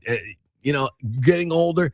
Yeah, you can't expect a kid to understand that at that age. So, and I don't blame him for wanting to catch a ball game at Fenway. And the fact that the shock that you actually had it in your family's hands and your brother let it go. Yeah, I get that. How about the guy who got the ball? He's getting lost in all this. Yeah. He, out of the goodness of his heart, maybe he had a nephew or a son home. Not the goodness of his heart. It's about the fear of retribution these days. Oh, that was my motivation. Right. I told these guys I would be running away from balls now. Unless it's worth money. Oh God! If it was worth money, Armen is right there. Yeah, that's an easy way to defend it too. Trampling over kids just to get to the baseball. Sure. See, I don't then it's believe okay. in that. If it's worth $100,000, if it's Barry Bonds 70th or something. We like used that. to love these ball hawks. There was Happy Youngster in Milwaukee, famously at County Stadium, would wear this yellow shirt that said Happy Youngster and remember he'd sprint all around the bleachers getting balls. And then after a while, it's like, why are you just hawking balls from people? Like you're being greedy and stuff. So the opinion has totally changed on these guys over the years. And I think that's interesting. And that's the point I'm making. So I'll back up a little bit on the fact that maybe these kids are intentionally, emotionally manipulating. I'm glad you're going to do that. I'm glad you're going to do that. Dolph, I don't believe it. I still don't deep down believe it 100%, but I'll back off. Sorry, I said throw it. All right, Dolph, how you doing, buddy? Good. I was just thinking if I have any prized baseballs, the only one I can think of is my first year in radio. I was in the Quad Cities, and they had minor league, Midwest League baseball. I believe they still do. They were the Quad City Angels back then, and I was getting out of my car in the parking lot on a Monday night because it was dollar beer night, I think. Great. Let's go. Great promotions. And dude hits a foul ball out of the stadium, boom, right into my the door of my car. Oh, and better than a windshield. And they just sat there. So I went, okay, well, I at least got a ball out I was of it. going to say, at least you got the prize. Do, and I still have that ball to this day. That you deserved. I think it broke the Quad Cities River Bandits are what they're River called. Bandits. Now. Okay, got it. Yeah, they were the Angels when I was high A for the Royals now. Got it. There you go. Got it. Good little stadium down there on the river. Baseball is one of the only ones where you know that you can have the possibility of going home with a souvenir because you go into the NBA that you might come in with a concussion, like because Donovan Mitchell might jump 3 rows into the bleachers and knock that woman with an elbow on Sunday night. You might leave with a facial injury, but you're not leaving with that basketball. We only got 2 of them. We're going to need that thing back. Now in football, if guys toss one into the stands out of elation, do you get to take that home? Good question. It's a great question. When it's thrown into the stands in celebration in a player, I don't believe they go back and get those. Okay. However, like if new Packers backup quarterback Tyrod Taylor is in for Jordan Love because they're just dog walking the Bears like 47-2, and then he throws one into the stands, generally they'll go and try to get that like one an back. incomplete pass. Like an and he just incomplete throws it out pass, they'll try to go get. I think a lot of times the field goals they'll try to go get because they only have so many K balls as well. Sure. Remember the guy in at Soldier Field in the 90s that jumped, dove, and ended up in the tunnel. It's not worth risking your life for. But then one guy had a big fishing net to catch him, if you remember. So that's a good question because I tweeted like a month ago. I said basketball is the only sport where you're not allowed to keep the ball in the stands, but football is the other one. Oh, listen, them footballs are expensive. Yeah. We got to make sure that we go and get that thing back. But it happens a lot more in college football. Right? The extra point goes over the net constantly all the time. Yeah. Even though that All-State Good Hands net is supposed to be able to catch it. You see the logo, and they still kick it over. Yeah. They're still booting that son and gun right on wide over. left. Yeah, or wide left. Right. I believe it's an Alabama kicker. Yeah. I would love to have a football. That'd be amazing. That's one thing I know. That is a good. Now that's a good souvenir, right? To have an NFL football and hockey pucks all the time. I guess you're right. Or if Pucks you're a stick, if you're in fours at Philly, where they do it through the stick. My man just chucked the stick right up into the stands. Probably not a good That's idea. a great celebration in general. On a rare occasion that happens in baseball too. If you don't use enough pine tar, that bat might end up in the stands. Yeah. Although with the nets now, I guess it's a little more difficult. A little It used to scarier. happen a lot more, and it still gave us one of the great ones. I think that was at Wrigley when my man was scaling the net to try to go and get the bat. That's one that's worth risking yourself and being able to get. Dolph, are you guys having some fun with the Travis Kelce situation from the Met Gala last night? We have not yet, although Shannon and I were talking about she thinks it's awesome. I think it's ridiculous what they wear, but it all goes to charity, right? Now they thought Sam Smith, the award-winning singer, right? Yeah. Like multiple-time award-winning singer, voice. came in a wild regalia of like an all-black, kind of looking like, I don't know exactly what kind of feather that was up on the top, but he walks up the steps and the entire internet was broken because they could have sworn that Travis Kelce went full rogue and completely changed the outfit to go in looking like you look at it. I'm like, how on earth is somebody going to think Sam Smith is Travis Kelce? So then funny. You watch the video of my man walking up the steps and you're like, holy cow, Travis, are you okay? What are we doing here? Like 3 of the longest feathers I've ever seen straight out of the top of the head. Like that's an incredible look. Walking the platform like shoes, like the plat. However, something that I definitely could see Travis trying to rock. I'm My sorry, man is like, always trying to make a statement. You had me believing it for about 15 seconds that might have been. Was that Kelce? I'm like, is that Kelce? No, wait, it's not really Kelce, isn't it? And then right away, people were about to get mad oh, Taylor's ruined him, and then realizing it wasn't actually him. But look, the Met Gala, whatever it is, it's supposed to have ridiculous outfits, right? That's the point. And that's one you want to get if you're in the entertainment world. That's one you want to get invited to. Everybody wants to be a part of the Met Gala. How do you feel about Timothée Chalamet apparently giving the Heisman to the Met Gala last night? Said, I got tickets to game 1. Ben Stiller, who's in Knicks chat rooms all the time, said, sorry, guys, I got to work. I got to go to the Met Gala. Yeah, well, Ben Stiller's probably the biggest Knicks fan in town right now, right? Besides Spike. And I love that duality. Listen, I'm sorry, man. Right now, I'm Timothée Chalamet. I might be hot stuff. I can skip the Met Gala here in 2026 and go. Yeah, and Stiller didn't go to the game. I mean, the Knicks are rarely good. Now they seem that they're going to be good for a while. You want to soak all that in, right? Sure. Rangers stink. They might get the ping pong ball for the top overall pick tonight. So you got to ride everything with the Mets or with the Nets Nets, not the Mets. You got to ride everything with the Knicks right now. I would say this though, it was only game 1. You know, it's just game 1. They're going to clock Philly, aren't they? I'm glad you mentioned it with the NHL draft lottery here tonight, Dolph. Isn't it? They still do the ping pong ball. Did thing, you right? know? Were you guys clued in on when the NBA draft lottery is? I know it's in. Is it in? It's also coming up soon, right? Yeah, it's coming up on freaking Mother's Day. That's crazy. I'm pretty sure they're doing it on Sunday from what I had seen. I don't think Sunday, May 10th at 3 Sunday, p.m. May 10th at 3 p.m. Do they tie that into a halftime or something, or what do they? It used to always be like the pregame show almost, right? Like on one of the Tuesdays going into the NBA playoffs, they would run it. Well, how am I supposed to watch it if I'm at a nice Mother's Day brunch with my wife? I was just going to say, you're having a mimosa and trying to see where the ping pong balls bounce? Well, they don't have TVs at Denny's. I don't know how I'm supposed to do this. Oh, that's unfortunate. Nah, I'm not really going to Denny's. Although, hey, listen, I would go. Grand Slam for I breakfast. like that Mother's all Day. of us anticipated that was exactly where Armen was taking his wife on Mother's Day. I would. No, I mean, like, if society didn't reject that notion, I would do it. All right, they got some. I great think you got to deals. stop worrying about what other people think. Thank you very much, Billy. What does it I'm say? not. Denny's. It's like America's Diner. What is it? Yeah. America's Diner, America's baby. Diner, man. America's Diner, How baby. can you go wrong? Can I tell you something? This is a true story. Okay, I'm in Vegas, and these guys are all from Great Britain, from the UK, right?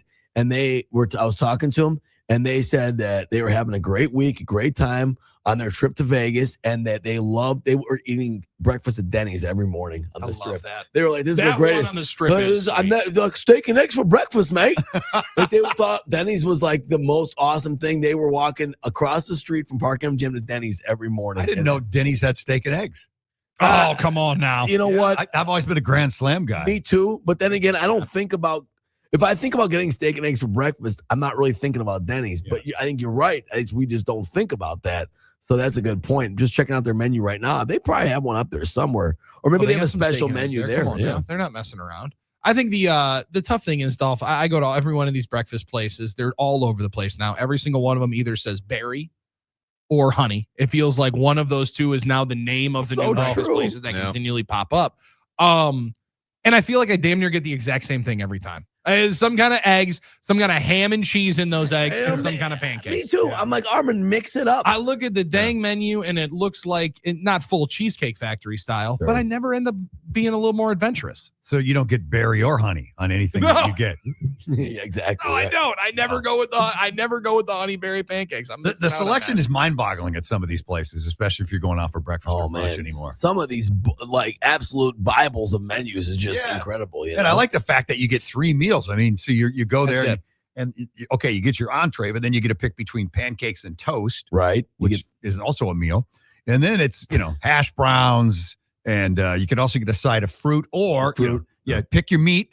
Is it bacon? Is it ham? What are you getting? I'm throwing that ham steak right down there. I'm throwing that big old ham steak right down there. But all right, big boy, I like that. I love that. That's good. That's good. There we go. Yeah, T-bone and eggs. You can get it at the at Denny's right there. They have a T-bone? T-bone steak and eggs, maybe. Wow. Should I DoorDash this bad boy? $20? It's not that bad. No shot you're paying for the DoorDash. They went and got those steaks over when they were visiting Dolph this past weekend. I was at the meat truck sale. I visited Shannon at the Menards. I heard. And you were doing the meat. So it was good to see you guys out and about. Full disclosure, you didn't go visit Shannon. No, No, he didn't even know she was there. and then took credit for it, and then dumps on his own credit and says, "Yeah, I just drove by and waved. I just drove by and waved. I didn't get out of the car." No, I stopped the car and let her come up to the window and we talked. Oh, that was so nice. I didn't get out of the car. Very nice of you. Did you motion her over? Hey, you. Shannon. Hey, radio guy. Come over here, guy. No, Come over here. I think I yelled something like I yelled, "Hey, I'm looking for some steaks," and the guy came right, like looking over, like Oh, this that's guy. hilarious. I'm like, "No, I know her.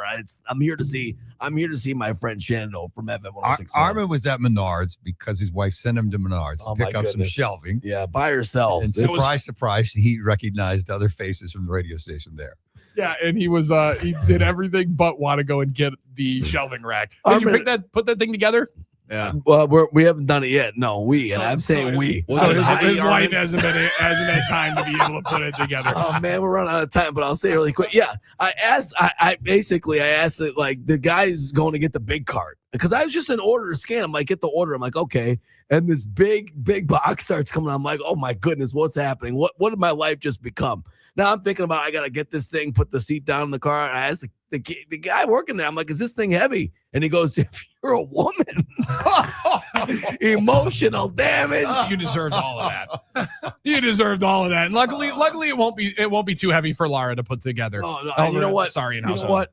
And I'll be cheering her on every step of the way. Just to be a good emotional support. Well, Dolph is incredible support Yeah. for us, an incredible We love you, halftime Dolph. act. We Thanks, appreciate fellas. it, brother. Sorry for always keeping you far too long. Oh, We'll no, be back enjoy it. after this. We have our hero of the day coming up next. It's the Huddle on Fox Sports Radio, Wisconsin.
Huddled up with you on Fox Sports Radio Wisconsin. It's time now for our superhero of the day, brought to you by the superheroes at Current Electric. Call current.com. You'll see their trucks driving around all over the place because they're helping people with great outdoor lighting packages, putting in and installing EV chargers into people's houses because those are all the rage these days. But also, since we had so much and so many crazy storms in the month of April and a lot of homes were affected in the area, the superheroes at Current Electric are trying to keep people's homes safe with brand new standby Current Electric generators. If the power goes out at your home for any length of time, learned that last week, you can be in real trouble. Not only the food and the medicine in your fridge, that some pump stops running. Luckily, it wasn't a couple of weeks earlier during the torrential downpours we had, but you can be in real trouble if you lose power for any length of time. That's why Current Electric is offering a free home generator assessment for the month of May. Free home generator assessment to give you some peace of mind. They can also explain right now a Generac 7-year warranty, a Generac free 7-year warranty. So not only do you get the free assessment, find out more about the free 7-year Generac warranty that goes with their qualifying systems. Love all of those. More information at callcurrent.com. Awesome. Callcurrent.com. Hard to say the superhero of the day wasn't our friend Jackson Chourio returning for the Milwaukee Brewers, going 4 for 4, a pair of doubles, a pair of singles in his return, albeit in a losing effort. But you get a little bit of power back. I think that's their second home run in 11 games for Bryce Terang, finally hitting his first one in nearly 2 or 3 weeks. Chourio misses the first 33 games of the year. And Armen, if you would have told me that you woke up 3 games over 500, would have been okay. You would have woke up and just told me that you were in last place, I would have felt a whole lot differently. But the return of Vaughn and Chourio with just one combined game between the two, a welcomed sight for a Brewers offense. That 6-3 outcome last night definitely showcased and indicated again they need some offense right now. Need some offense right now, and a sight for sore eyes indeed are those guys, especially Chourio. I think Jackson Chourio, I think it's fair to say we have a little bit more of a known quantity aspect to what he can do. We know his talent. Vaughn had a great year last year, but it was sort of a reclamation year, so it's fair to wonder if he'll repeat that performance or a facsimile thereof, to this year. Hopefully he does. He's a great option first. I thought Jake Bauers, though, did a really good job in his stead. I mean, I thought Jake was, pretty steady in that first base slot, had some nice hits, but it's good to get the option back. Good to get Vaughn back, but man, it is so good to get Jack back, hitting the ball right on the screws right away yesterday. So let's keep it up, Jackson. We need that. Let's go. Also, you can tell Jackson Chourio coming into his own, growing up a little bit, full beard, no patches in that thing. Old man Jackson now. No patches in that beard, and he was ripping doubles last night. We expect, hopefully, to see a little bit more out of that from the 22-year-old as he returns, our superhero of the day. In all reality, superheroes. Andrew Vaughn, we're expecting a hero's return from you as well. It's coming up just because you got to get your sea legs under yourself at the big league level. You got time for your 4-hit game, and hopefully the Brewers can cash in with a W in one of these 4-hit games and not have to keep watching the Cubs walk off again. Again, Michael Conforto, pinch hit, walk-off homer yesterday for the Northsiders. They continue to win. They continue to roll in first place. We roll on into hour number 3. Our friend Matt Mueller joins us on the other side, talk some movies and ball on the other side. It's Fox Sports Radio Wisconsin.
I'm Doug Russell. We start in St. Louis, where the Brewers lost on Monday night, but there was at least one silver lining. And a fly ball to left center field. This is hit a ton. It is back, and it is off the wall. Jackson Chourio digs into second base, and welcome back, Jack. He's got a double. Jeff Levering on the call on Brewers TV. Jackson Chourio and Andrew Vaughn both activated. Still didn't help them win in the Gateway City, though. 6-3 the final score. The Cardinals win Game 1 over the Brewers. Game 2 is tonight. First pitch at 6:45. Brandon Sproat will take on Andre Palante. 2 games in the NBA playoffs last night. It was the Knicks taking apart the 76ers in Game 1, 137-98. Minnesota with an upset win at San Antonio in Game 1 in the West, 104-102. Coming up tonight, 2 games. It's the Cavaliers and the Pistons, as well as the Lakers and the Thunder. The final hour of the Huddle starts now. I'm Doug Russell on Fox Sports Radio, Wisconsin. Good morning, Wisconsin, and welcome to the Huddle. I'm all for someone huddling if you have something to say. It's time to wake up and talk about the teams you love with the guys you love. It's just about getting the group together. I need you, you need me today. Let's keep touching each other. Let's make sure we feel each other. Let's make sure we smell each other's breath. Watch us on YouTube, Facebook, and X. You need 15 or 20 huddles to correlate with the number of cameras. Take the cameras off the field and there'll be no huddles. Now gather around because it's time to huddle up. West left slot, 323 wide stick on 1. Ready, Biller for blitz. If it looks like man coverage, I'll check. I'll go 200 get. You got to cut and crack. Now cut and crack. Red right 18 Bob on 1. Ready, cut him and crack. If you look at this play, what we're trying to get is a seal here and a seal here and try to run this play in the alley. What we gotta do? All right, that's all the ball y'all do. Let's go out and kick the tail. All right? 1, 2, 3. Keep doing what you're doing. Get our guys after and make the play. Be right all the way outside. Wide, left, fake, 396 bag, D hand, C puck. Is that long enough for you? I want you to be proud of your profession. It's a great profession. Go out there and play this ball game like I know you can play it. With Drew Olson, mythical, legendary figure. Bill Schmid. Oh, my God. This man's been out all night. Armen Sarian. Zip. Don't get scared now. Sanchez, we ready? Fox Sports Radio Wisconsin is on the air.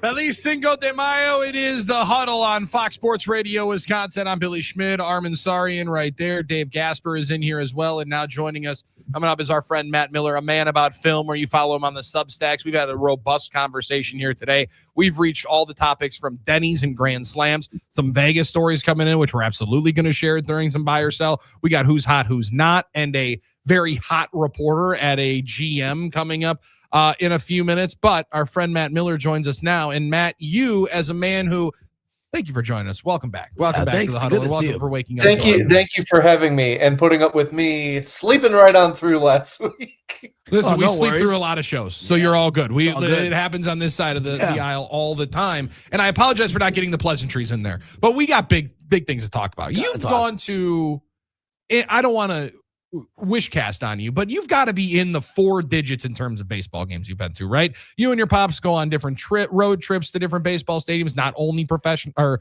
MLB, hit a lot of minor league parks, upwards of close to 1,000 baseball games you've probably been to in your life. Is that fair to say?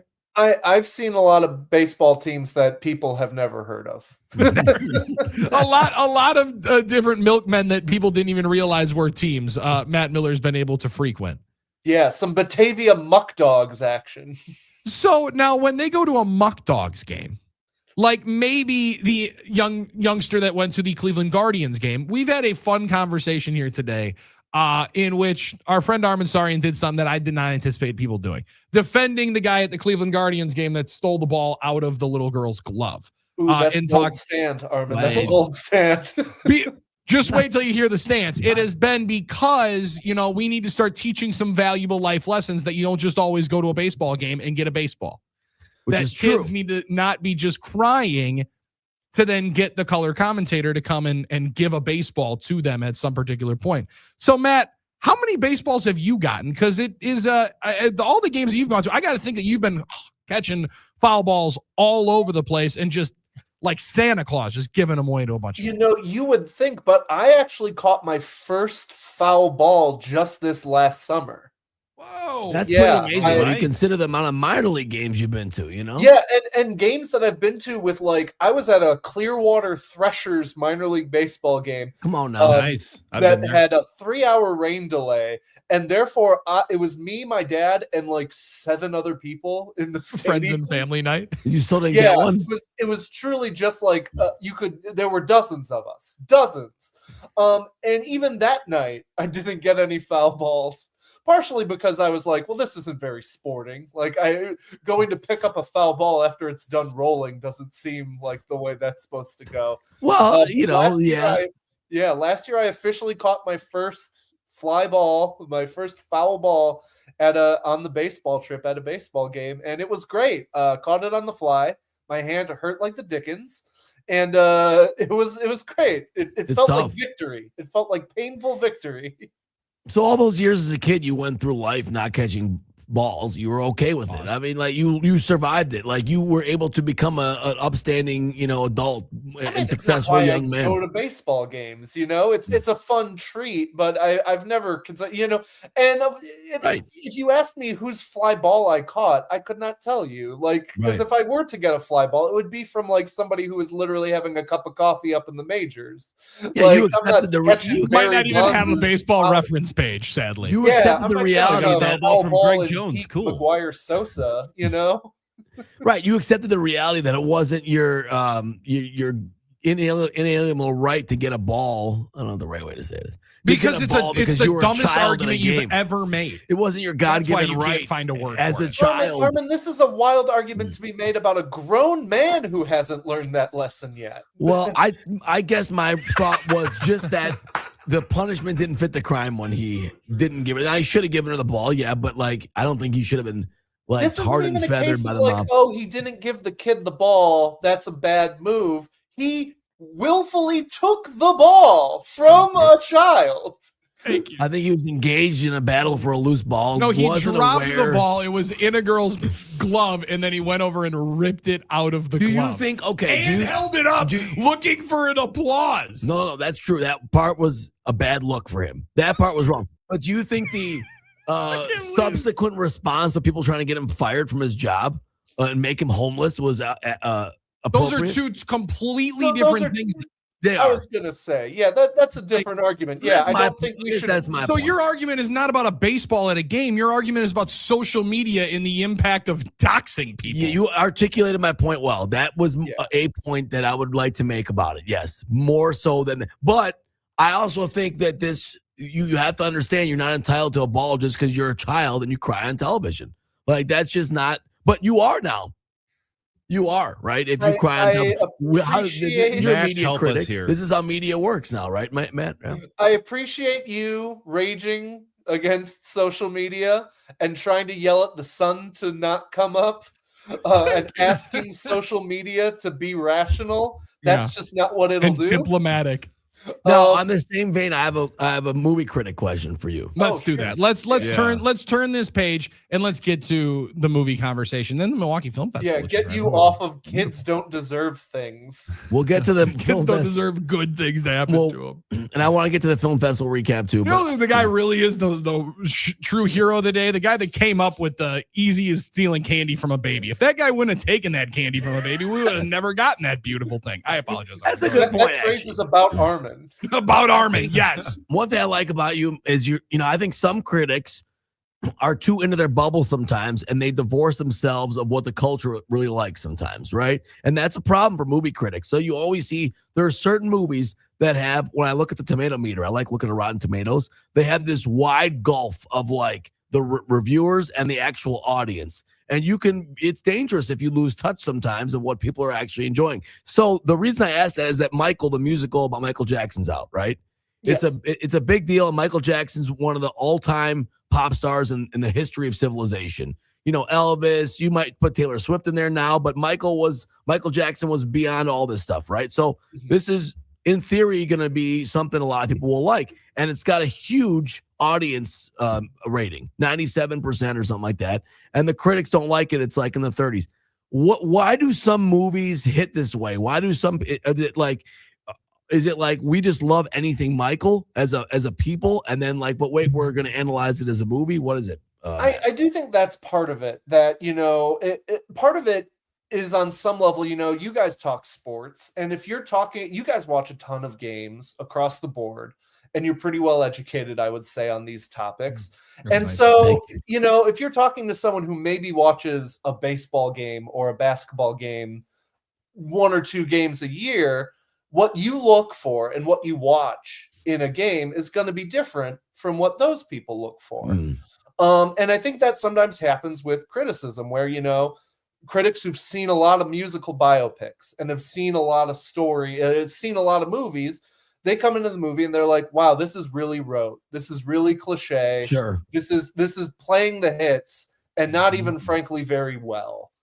And then I think, some audiences who are like, I just want to see Michael Jackson sing songs that I love. Yeah. That's what you're getting with this kind of disparity. I think there's also, I think critics kind of understand why this sausage is getting made. They know that this is basically kind of brand management, that this is the Jackson estate kind of, wanting to do some legacy repair and try. There's a reason why the movie does not go beyond the bad. Crazy how that happens. Yeah. Boy, so I'm going to compare it to like Last Dance, where some people were like, this is the best thing ever. It's just Jordan highlights. We love this. Great documentary. But some people were like, hey, this is like totally sanitized for Michael's pleasure. So I think, is that what the comparison you're looking at here? A little bit, yeah. Okay. And I think it does with this kind of era of media where a lot of these biopics and documentaries like you're talking about feel very much like the goal is not to tell an interesting story. The goal is to, promote the brand. The goal is to, kind of lacquer on, a level of gloss onto a person who's already very glossy. For critics, that's the struggle. You're there for an interest. And I will say, I saw Michael, and for me, I don't think it's a very good movie. I think even on the playing the hits level, I think it's pretty lifeless.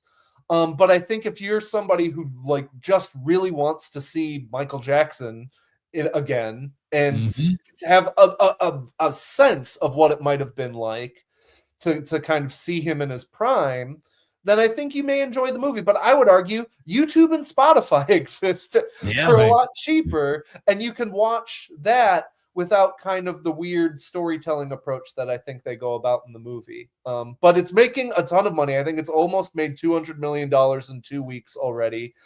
There was a hunger for a Michael Jackson biopic was always going to do massive because he was a true monolith of the 20th century.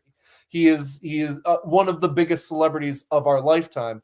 Of course, there's going to be interest. Of course, there's going to be a compelled audience. Yeah, and then the audience also is able to be somewhat teleported back in time to a point in where that song in that time made them feel. Like it also, Matt, is it difficult because they've done so many good ones lately, right? Like I was going to joke about Chalamet giving the Heisman to the Met Gala, but after his performances a couple of years, it feels like the music biopics, hey man, standard's going to be up here, and if you're not living up to it, everyone's going to be like, well, it wasn't the Dylan one, so I think that's the hard thing too, is there's such a kind of template for biopics that it can feel very raw. Michael is very much following that template.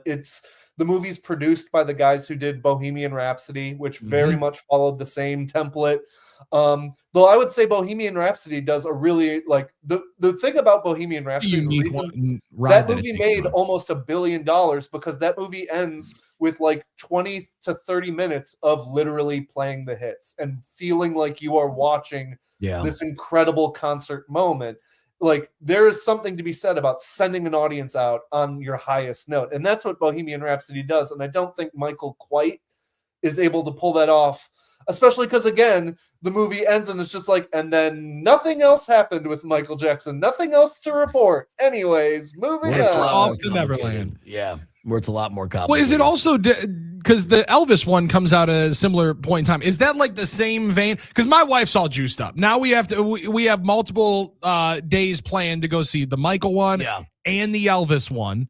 Now I think the Elvis one might be on theaters or not. Yeah, Elvis is long. I think that long gone. So I'm like, well, I think we missed that opportunity, honey. I don't know that one's gonna work. But that feeling of being in the moment in time where like I'm not going to say AI has completely changed how you can make this, but you can make this seem a lot different and a lot better because of the technology that they're working with here. Yeah, and the Elvis is an interesting comparison too, because that movie is, again, very much following the biopic template for a musician, but it's a movie directed by Baz Luhrmann. He did Moulin Rouge. He did the Leonardo DiCaprio Great Gatsby. The man has never met an edit or a stylish flourish that he has ever turned down. And that kind of works for an Elvis biopic because you're trying to recreate the energy of what it could feel like to be watching this kind of very new performer just explode American pop culture. And I think that's what Elvis does best, is kind of have this trying to bring energy into this guy who for a lot of us is dusty at this point. You watch the old Elvis performance videos and you're like, wow, this broke pop culture's brain, like swaying your hips a little bit. Shaking. Come on now. Everyone. It was crazy in the 50s, though. And I think the movie does a good job of kind of being like, this was groundbreaking at the time. And I think Michael doesn't quite have those moments because I think a lot of it feels very brand safe. It feels very much like this is a movie going through the bullet points of his incredible career until we don't want to start going through those bullet points. But I mean, I will say music still rules. Like if you really just want to hear Michael Jackson, a lookalike, perform some of your favorite songs, that is what Michael does. And sometimes audiences just want to see what it says it's going to do on the tin. And I can't be that mad. Yeah. I love that.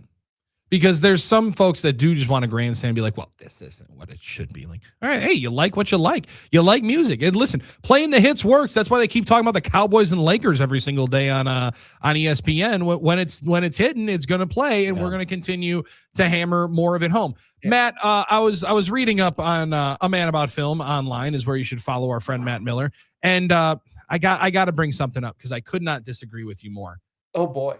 I don't know how on earth you enjoy watching that San Antonio Spurs arena. I think I'm watching a game in a kaleidoscope. First, all the different the section stripe outs, the colors on the floor. It's a lot going on, Matt. I'm with you. I want to see 7 games of that series. But could they just play it on the normal Spurs court where it's black, silver, and no? Like you gotta keep the court. The pink, orange, teal, like that is such a good look. It looks That's like what no I think. other Thank team you. out there. I love this classic. I'm glad that they ditched the kind of monochrome silver and they brought some color into the thing. I will say the crowd thing for my OCD brain stresses me out because I try to do the thing where it's like, okay, that's the teal section, that's the pink section, but then there's a line of green through it, and then there's like a line of orange, and I'm like, no, that's not what's this section doing here now, and I start getting distracted, and meanwhile, Ant is trying to dunk on Wemby, and I'm like, I'm looking at the crowd trying to understand what the symbol is in the crowd. So a little too distracting, you're saying, even though the concept is good. They should pick a color or two each game. They don't have to choose every color every game. Yes. Well, I think the color scheme is just popular again and from the 90s, and they're going to try and sell some gear, and it'll work. I think everybody wants those bright colors again. Milwaukee Film Festival, how did it go? How did everything go, Matt? What's your takeaways? It was tremendous. I really hope people check it out next year too. And you can find some of the movies that showed at the film festival out in theaters still right now. I know the horror movie Hokum is out in theaters right now, which is rather creepy. Adam Scott's in that. He plays a jerk who runs into some creepy business at a hotel in Ireland. Not the kind of getaway you want. There's another horror movie called Obsession coming out in a few weeks that played at the film festival that's going to have a wider release. The closing night movie Power Ballad will come back out in June. So all those are worthwhile. But yeah, it was really great. I tell people this, like a lot of film festivals, they're not for movie lovers. They're for people who want to be by celebrities, or they like the Oscar conversation, or they want to be in on the big new headlines before everyone else. The Milwaukee Film Festival is a festival for people who love watching movies. They are not here to sit next to a celeb. They're not here for a premiere. They're here because they want to see a movie in a theater with a crowd. And it was just every screening I went to had a really lovely crowd in it of people like at 7 o'clock on a Monday there to see some random obscure international film. And everyone was like, yeah, this is great. This is what we want to do. And it made me very happy. Saw a lot of really great stuff. It is so nice to be hopefully- around people yeah, that share your passion. You know what I mean? It is nice to be around people that share your passion, that you kind of got like a fan club. I like that. That's good. And I mean, again, they've got so much stuff. They had a documentary about paddleball players in Venice Beach trying to ward off, the pickleball players. That's a big thing. Yeah, it's a big thing now. Yeah, so it was really great. And like I said, some of the best movies I've seen all year long at the film festival. So if you've never been, definitely check it out next year, and check out what's showing at the Oriental and the Downer and over at the Marcus's as well. We are finally kind of getting back to what the movies used to be, which was a lot of different stuff in theaters, playing for a lot of different audiences. It's nice to be back. I mean, the summer has started with a musical biopic and Devil Wears Prada 2. And we used to, like, the summer used to exclusively start with a superhero movie for about 20 years. Oh, yeah. Part of summer was a superhero movie. And now we're getting some variety again. It's really nice. So, Matt, I remember the book because Animal Farm, I think, was the last book that I read in class because I think it was 97 pages, if I remember correctly. Is that what I'm looking at here with this movie? Because it almost seemed like they wanted to do it, but it's got a PG tag, and I don't necessarily know if it's exactly. George Orwell's story was not PG, if I remember correctly, on the Animal Farm deal. One of the strangest movies of 2026, guaranteed. That someone was like, okay, George Orwell's Animal Farm. I have an idea. Hear me out. Animated musical romp for kids. Yeah? Green light, directed by Gollum from Lord of the Rings. Absolutely. Everything I'm saying is true and makes sense somehow. Yeah, real choices made there. Real choices. I have not heard good things about it. So feel free to skip that one for now. Good. I think hold out for Hoppers is the better idea for the $5 Tuesday. That's the better idea for the kids version. I believe there's a rapping pig in Animal Farm. And that sound you just heard was the corpse of George Orwell screaming in pain. Hey, man, box office, big box office, whatever, man, whatever works. That movie made $3 million, and I assure you it did not cost just $3 million. No, I can't think that that one's not going to even out. That math does not math for me. Yeah, I'm no bank accountant, but I don't think those are going to level. Are we going to see more Shrek 25th anniversaries? Because one that made me feel real freaking old. But I like the fact that we just throw great movies back out into the theaters and see if we can get people to roll. Well, I mean, it is kind of fun. This kind of like this new kind of repertory cinema trend going on right now, where you're getting the 25th anniversary of Shrek back in theaters. They had Jerry Maguire, which celebrated, I believe, its 30th anniversary back in theaters. It's really nice if you're someone like me who never got to see, was way too young when Jerry Maguire came out to see that back on the big screen. I'm hoping, I believe they're bringing some of the Marvel movies back to the big screen for when the new Avengers movie comes out. Frankly, it's weird that they haven't re-released the Marvel movies more often. I think that's lost money on Disney's part, and Disney's not normally one to turn down money. Same thing with there's a Mandalorian Star Wars movie coming out in 3 weeks. Why are they not popping a little bit more Star Wars back into theaters? I'm really kind of interested by how that's going. And these things are successful. These things are making top 10 at the box office money when they pop back. So I'm looking forward to seeing more of those kind of things. And Hollywood embraces history, whereas sometimes Hollywood can get Disney vaultish about it and be like, no, we're not screening that stuff. You got to come to us for that stuff. And it's no, let people see these great movies. Yes, Hollywood does embrace history. That's why we're getting a Super Troopers 3, right? I mean, hey, what else can you say? This is America. There's certain ones we didn't need. Superbad 2 definitely need. We need it before they're 80 years old. But Tubi, thank you for the free TV throwing that thing back up there. The fact that the wasn't time AI. for Super Troopers 3 was on 420. The idea of releasing that not on 420, you guys missed the date. Come on. The fact that wasn't fake, though, the reality of I'm oh, this is one of those fake internet things. Yeah, Super you Troopers thought you were 3. getting April Fools. And I'm like, okay, I'm watching a trailer. Is this I couldn't even believe that there was going to be a Super Troopers 3. So, hey, you know what? You got to love it. I mean, this is America. We'll make anything, you know. And comedy's back on the big screen. We are still in a place where we are trying to get people back to being convinced comedies are a thing for the theaters. I am excited. Nate Bargatze has a comedy coming out this month in theaters called The Breadwinner. It looks funny. I really hope it does well. Like, the more these kind of things perform in theaters, the more Hollywood will bring some of these things back. Like, and again, variety is good.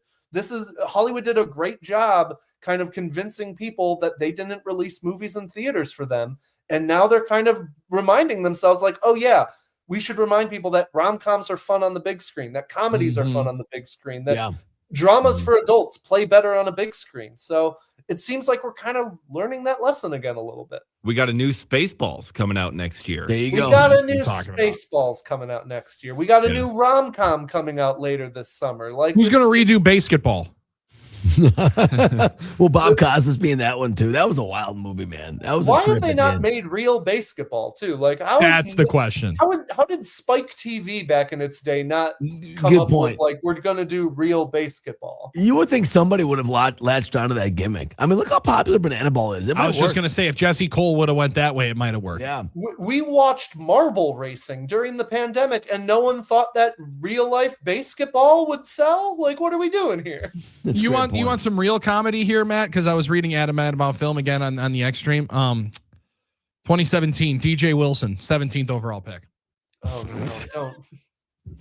It's been really depressing watching some of these playoffs and watching people like Terrence Shannon, who people really wanted the Bucks to draft. And watching him be being a useful player, replacing another previous Bucks draft pick that they decided that they didn't need anymore. Yeah, wait, hold on. You didn't want the 4 games of AJ Johnson Jr. instead of Terrence Shannon, who came out as like a legit NBA player right out of the gates? That's crazy. It's almost like every Bucks fan said the exact same thing. What on earth were you doing? Tough. Looking through the history, and the worst thing is the Bucks do have draft picks that worked out. They just worked out really well after the Bucks traded them away. Like Sam Merrill playing meaningful playoff minutes, and it's like, boy, that would have been cool to have right now. Even like having Donovan Mitchell and James Harden looking at Sam Merrill to create his own shot. I'm like, wow, that would be fun to see in a Bucks jersey. These NBA playoffs have been very fun, but seeing the East be so gettable right now, that like there's no real big beast in the East, and the Bucks just kind of said like, nah, we're not gonna even kind of try. Like it's a lot of bummer right now. But I don't know. They only would have listened to Doc. They only would have listened to Doc. I thought you guys were going to be I thought you guys were going to be that squad that I took to the playoffs that nobody thought was going to go. Apparently, you're just not that guy. Apparently, you're all just not those guys. Doc Rivers. That is good. That is, I guess they didn't just Google him enough. That's part of the problem. Yeah. John Collins, 2 picks after DJ Wilson. Jared Allen, 5 picks after, and 6 picks later, OG Anunoby, who people are like, tough. What on earth is this guy? In the pick from Milwaukee. Sorry, just wanted to enjoy that one there. It has been difficult viewing as a Bucks fan into this playoffs because you just think of what could have been. Goodness gracious. It's not my favorite, but no, it's not. Give me 7 games of Spurs Wolves on that court. I don't care what you say. And it's all been fun. Let me watch Joel Embiid just get dunked on now for 4 straight games from the Knicks. So can you pull for the Knicks? Because I don't know that I have it in my soul. That's a tough watch in the Eastern Conference. I think the Knicks have been kind of crap for so long that they've kind of like, I'm charmed by them a little bit again. And I think the Madison Square Garden of it all is such good playoff theater. I don't know if they're the team I would love to see the most come out of the East, but I do think, entertainment wise, I think the Knicks are a really good show. It feels a little bit like the Yankees-Dodgers World Series, where it was like, I don't like either of these teams, but I can't argue that this is not incredible, cinema. Yep. Hopefully they would lose in the finals then, though. Like, if it's like, I like just about everybody out West minus the Lakers. Everyone out West is really fun. So, and honestly, they're going to win. The East is irrelevant right now. It's very fun that the East is slap fighting right now, but whoever comes out of the West is going to just absolutely destroy whoever comes out of the East. Seems like it, yeah. Yeah, I wish I could give my Give my man LeBron a chance. They got no chance in hell. They got zero chance. Like against plus that 6, something like that. It's yeah, crazy. Yeah, they could be plus 6,000. I don't. There's no chance. I sure wish there would be, but there's none. However, there is a chance that you can go to a movie today, and guess what? A pretty good chance if it's a Marcus Theater, it's $5. Discount day at Marcus Theater. A lot of good stuff. The right day to go. Matt, appreciate it as always. Thank you, and apologize for keeping you far too long. But last thing, quickly, is Chalamet going to get like roasted by all of the by Hollywood now that he decided to say peace out to the Met Gala and I'm going to the Knicks game? I think he gained more cred. I think this is 100% him gaining more cred for being like, yeah, I know you're throwing a fancy party down the street. I'm watching the Knicks. This is my home, baby. Like I thought it's a very good play from talent, especially after Chalamet came off like he had the whole like, oh, he doesn't like opera. Oh, Timmy Chalamet, and it's like now he's like, no, he's a man of the people. He would rather go to a basketball game than have to be like in a suit and tie or whatever they wear at the Met Gala. You know. Like I do also good luck. Yeah. And I love the striped sweater. My man's like, I'm going non-logo, but just so you know, I'm here to party. I'm here for the Knicks party. Matt, you're always here to party. We always appreciate it, brother. Thanks for the time. Amigos, I love you. Have a good one. Go Brewers. Thanks, buddy. Feliz Cinco de Mayo as well. And he said drop in a go Brewers. We're going to get into some Brewers conversation on the other side. We got a good, robust version of who's hot, who's not with our friends from Donovan Jorgensen Heating and Cooling on the other side. We got a wake and bake story to get to and one or two more buy or sells. But we talk about people being held accountable. Somebody's holding some folks accountable, and this journalist was hot. He's going to be in the hot category of who's hot, who's not, coming up on the other side. It is The Huddle on Fox Sports Radio, Wisconsin.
All right, getting into some who's hot, who's not with our friends at Donovan Jorgensen Heating and Cooling in just 1 second. But got to shout out our YouTube comments have been hot over the last number of minutes. And been great. During our conversation with Matt Mueller, it was a fun time to roll through. But also our friend Eddie and Sal said, I don't want a large farm. I want a damn liter of cola. The liter of cola is one of those. And frankly, Super Troopers, as you mentioned it, Armen, might have some of the longest staying power of the mid-90s. I have to agree. That thing just hit the touchstone of the generation really well. I mean, it's like, mid-2000s, early 2000s, but we watched that in college so much. We quote it all the time. I mean, give me 6 Schlitzes, whatever's free. I mean, 2001. Super Troopers and Super Bad are probably the 2 longest. So good, man. Standers, right? Some things just hit at the right time, and you don't know And it why. was also in a time that, neither of them had Will Ferrell, and they still made a bunch of money. Yeah, and they were kind of like an underground comedy troupe. It wasn't like they had big star power or big studio backing and anything like that, but it was just funny, and it just hit the culture at the right time. Want to give some shout-outs to our friend Farmer Fred, who hit us up on the talking What's text up? line. Hey, good morning, Armen. Good morning, Farmer Fred. Love hearing from him, yeah. Buy or sell. I'm buying the fact that my niece just finished college, Come on. passed her big exam, is now an athletic trainer for the Dock Hounds. It's amazing. Congratulations to you. I've already warned her about you guys. Thanks, Farmer Fred. I don't know exactly what that means. That might be warning her about Dave Gasper, because you want to talk about somebody who is might be hanging out in one or 2 or 18 of these games. Because he likes baseball. I don't know what you were referring to here, warning her about Dave Gasper type of thing. What do you mean? Because he's a very eligible, bachelor type of guy, or what? That was exactly. That would be exactly why I was saying, because I don't know that you got to warn her about the 2 married guys with a combined 3 kids under the age of 3. Don't know what you meant there. I was just, wondering. I'd be warning about Dave Gasper, because when my man, handsome devil, walks in 6'8", you'll know what's about to happen. All right, no, and he'll talk ball with you. That's the best part. He'll talk baseball with you. And pitching injuries, there's a lot of conversation. There's a lot of starters. A lot of starters. You start talking about slots, that's a different deal. Yeah. And that can get a lot of people excited for who's hot, who's not. Brought to you by Donovan Jorgensen Heating and Cooling. 3 Wisconsin locations, the largest employee-owned HVAC location or company in the state of Wisconsin. West Dallas, New Berlin, and McGuanago. Soon to be a 4th opening in Menominee Falls. And this summer, that will open up, and heating and cooling is what they do. That's all they do. More importantly, other companies claim to be able to do your plumbing, your siding, your electrical, your HVAC. How about you go to an HVAC company for your HVAC needs? Yeah. That's what Donovan Jorgensen does. Don't just remember, a jack of all trades means that it's a master of none. This is a master of one HVAC company, the largest employee-owned HVAC company in the state of Wisconsin. It's Donovan Jorgensen Heating and Cooling. It's DonovanJorgensen.com for more information. So head there for all of those needs and for any questions you may have.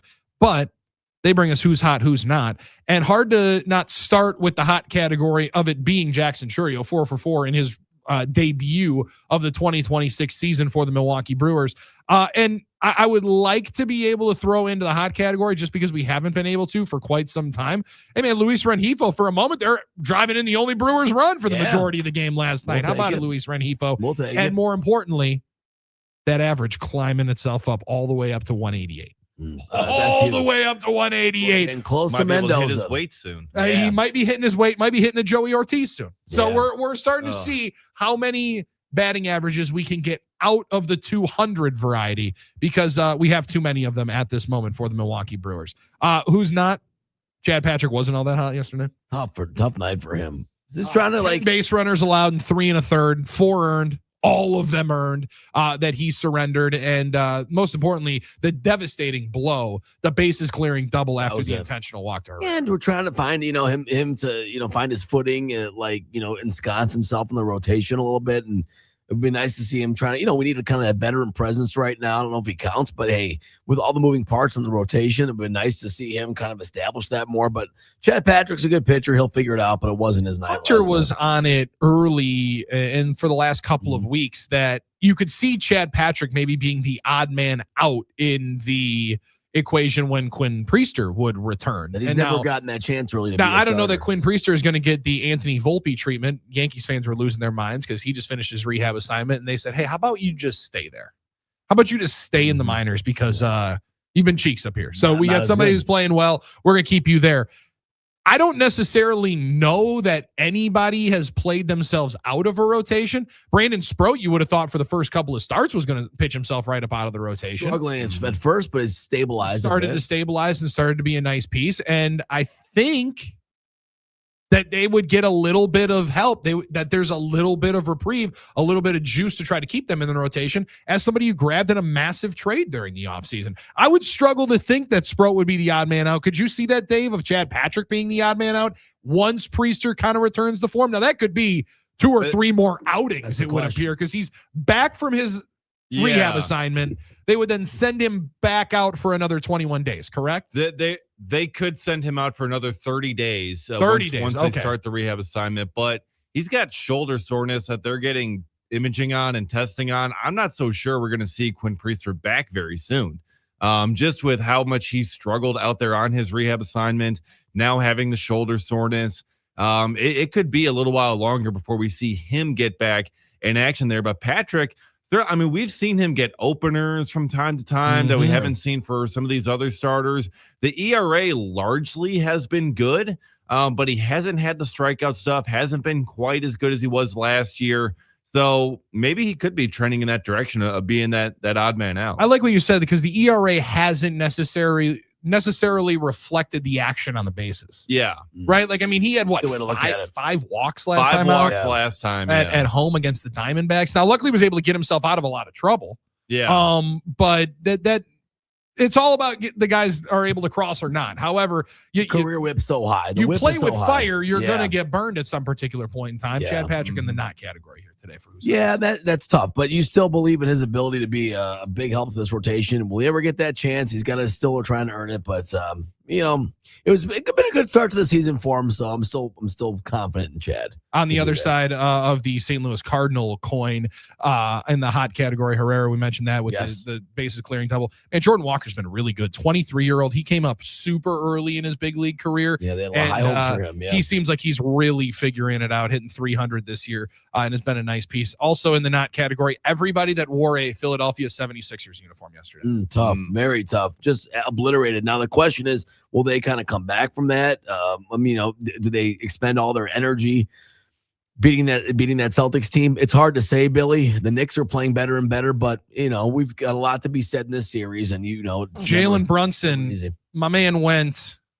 27 points in the first half and scored the last 11 Knicks points in the half as they dropped a 41 piece in the second quarter, ran away from the Sixers, and then got Jose Alvarado 9 minutes of action, and your boy Tyler Kolek 10 minutes of playoff game. Good to see Kolek get some 10 run. minutes of playoff burn as a guy that otherwise you don't necessarily know if they have the uniform on under the warmups. That's a hell of a day. That's going to be one. Who's not category? Kyle Lowry. Your team got blown out by 40 for the second consecutive game and still couldn't get on the floor, but maybe he didn't want to. Also, last one in the not category. This is a tough one to be able to see. Tough news for Tarek Skubal yesterday. He's going to be out for 2 to 3 months. Now he's having, they call them loose bodies. Yeah. Removed from his elbow. Not Tommy John surgery. Right. We got some stuff that's floating on in the elbow. I don't necessarily know which one's worse. I think things just like breaking off of your elbow might be a little bit more concerning. However, going into a free agent year, are we going to put this on WBC or are we going to put this on Tarek Skubal throwing from the left side was going to have some issues at some particular point. I think we just got to put this on. I mean, this is what's going to happen to really any pitcher. I mean, there are pitchers who have had arm injuries, and there are pitchers who are going to have arm injuries. I mean, those are the only 2 categories that there are. And Skubal, he only pitched one game in the WBC. I mean, it's really kind of hard to pin the entire thing on that. He only pitched one, and he was probably the most outwardly one where they're like, hey, he can only pitch this. Yeah. He can only pitch once. But then he's like, I still want to hang out with the boys, so I'm going to come back, but I'm not going to pitch. I'm just going to be hanging out in the dugout. That's a wild year for Tarek Skubal going into his contract year. I don't know that it's going to affect him much. I still think he's going to be maybe the richest pitcher that we've ever seen after this. Yeah. But it's going to be a little bit of a road to recovery for the Tigers left-hander. All right, there's Who's Hot, Who's Not, brought to you by Donovan Jorgensen Heating and Cooling, largest employee-owned HVAC company in the state of Wisconsin. Open up their 4th location in Menominee Falls this summer. West Dallas, Mugwanago, New Berlin. You know the name. You know the website. It's DonovanJorgensen.com. com. You know the place to be able to find us on YouTube, X, Facebook, the iHeartRadio app, 1070 AM in Madison, 920 AM in Milwaukee. It's the Huddle. We round third, head for home, and we give you a wake and bake story on the other side. It's the Huddle on Fox Sports Radio, Wisconsin.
All right.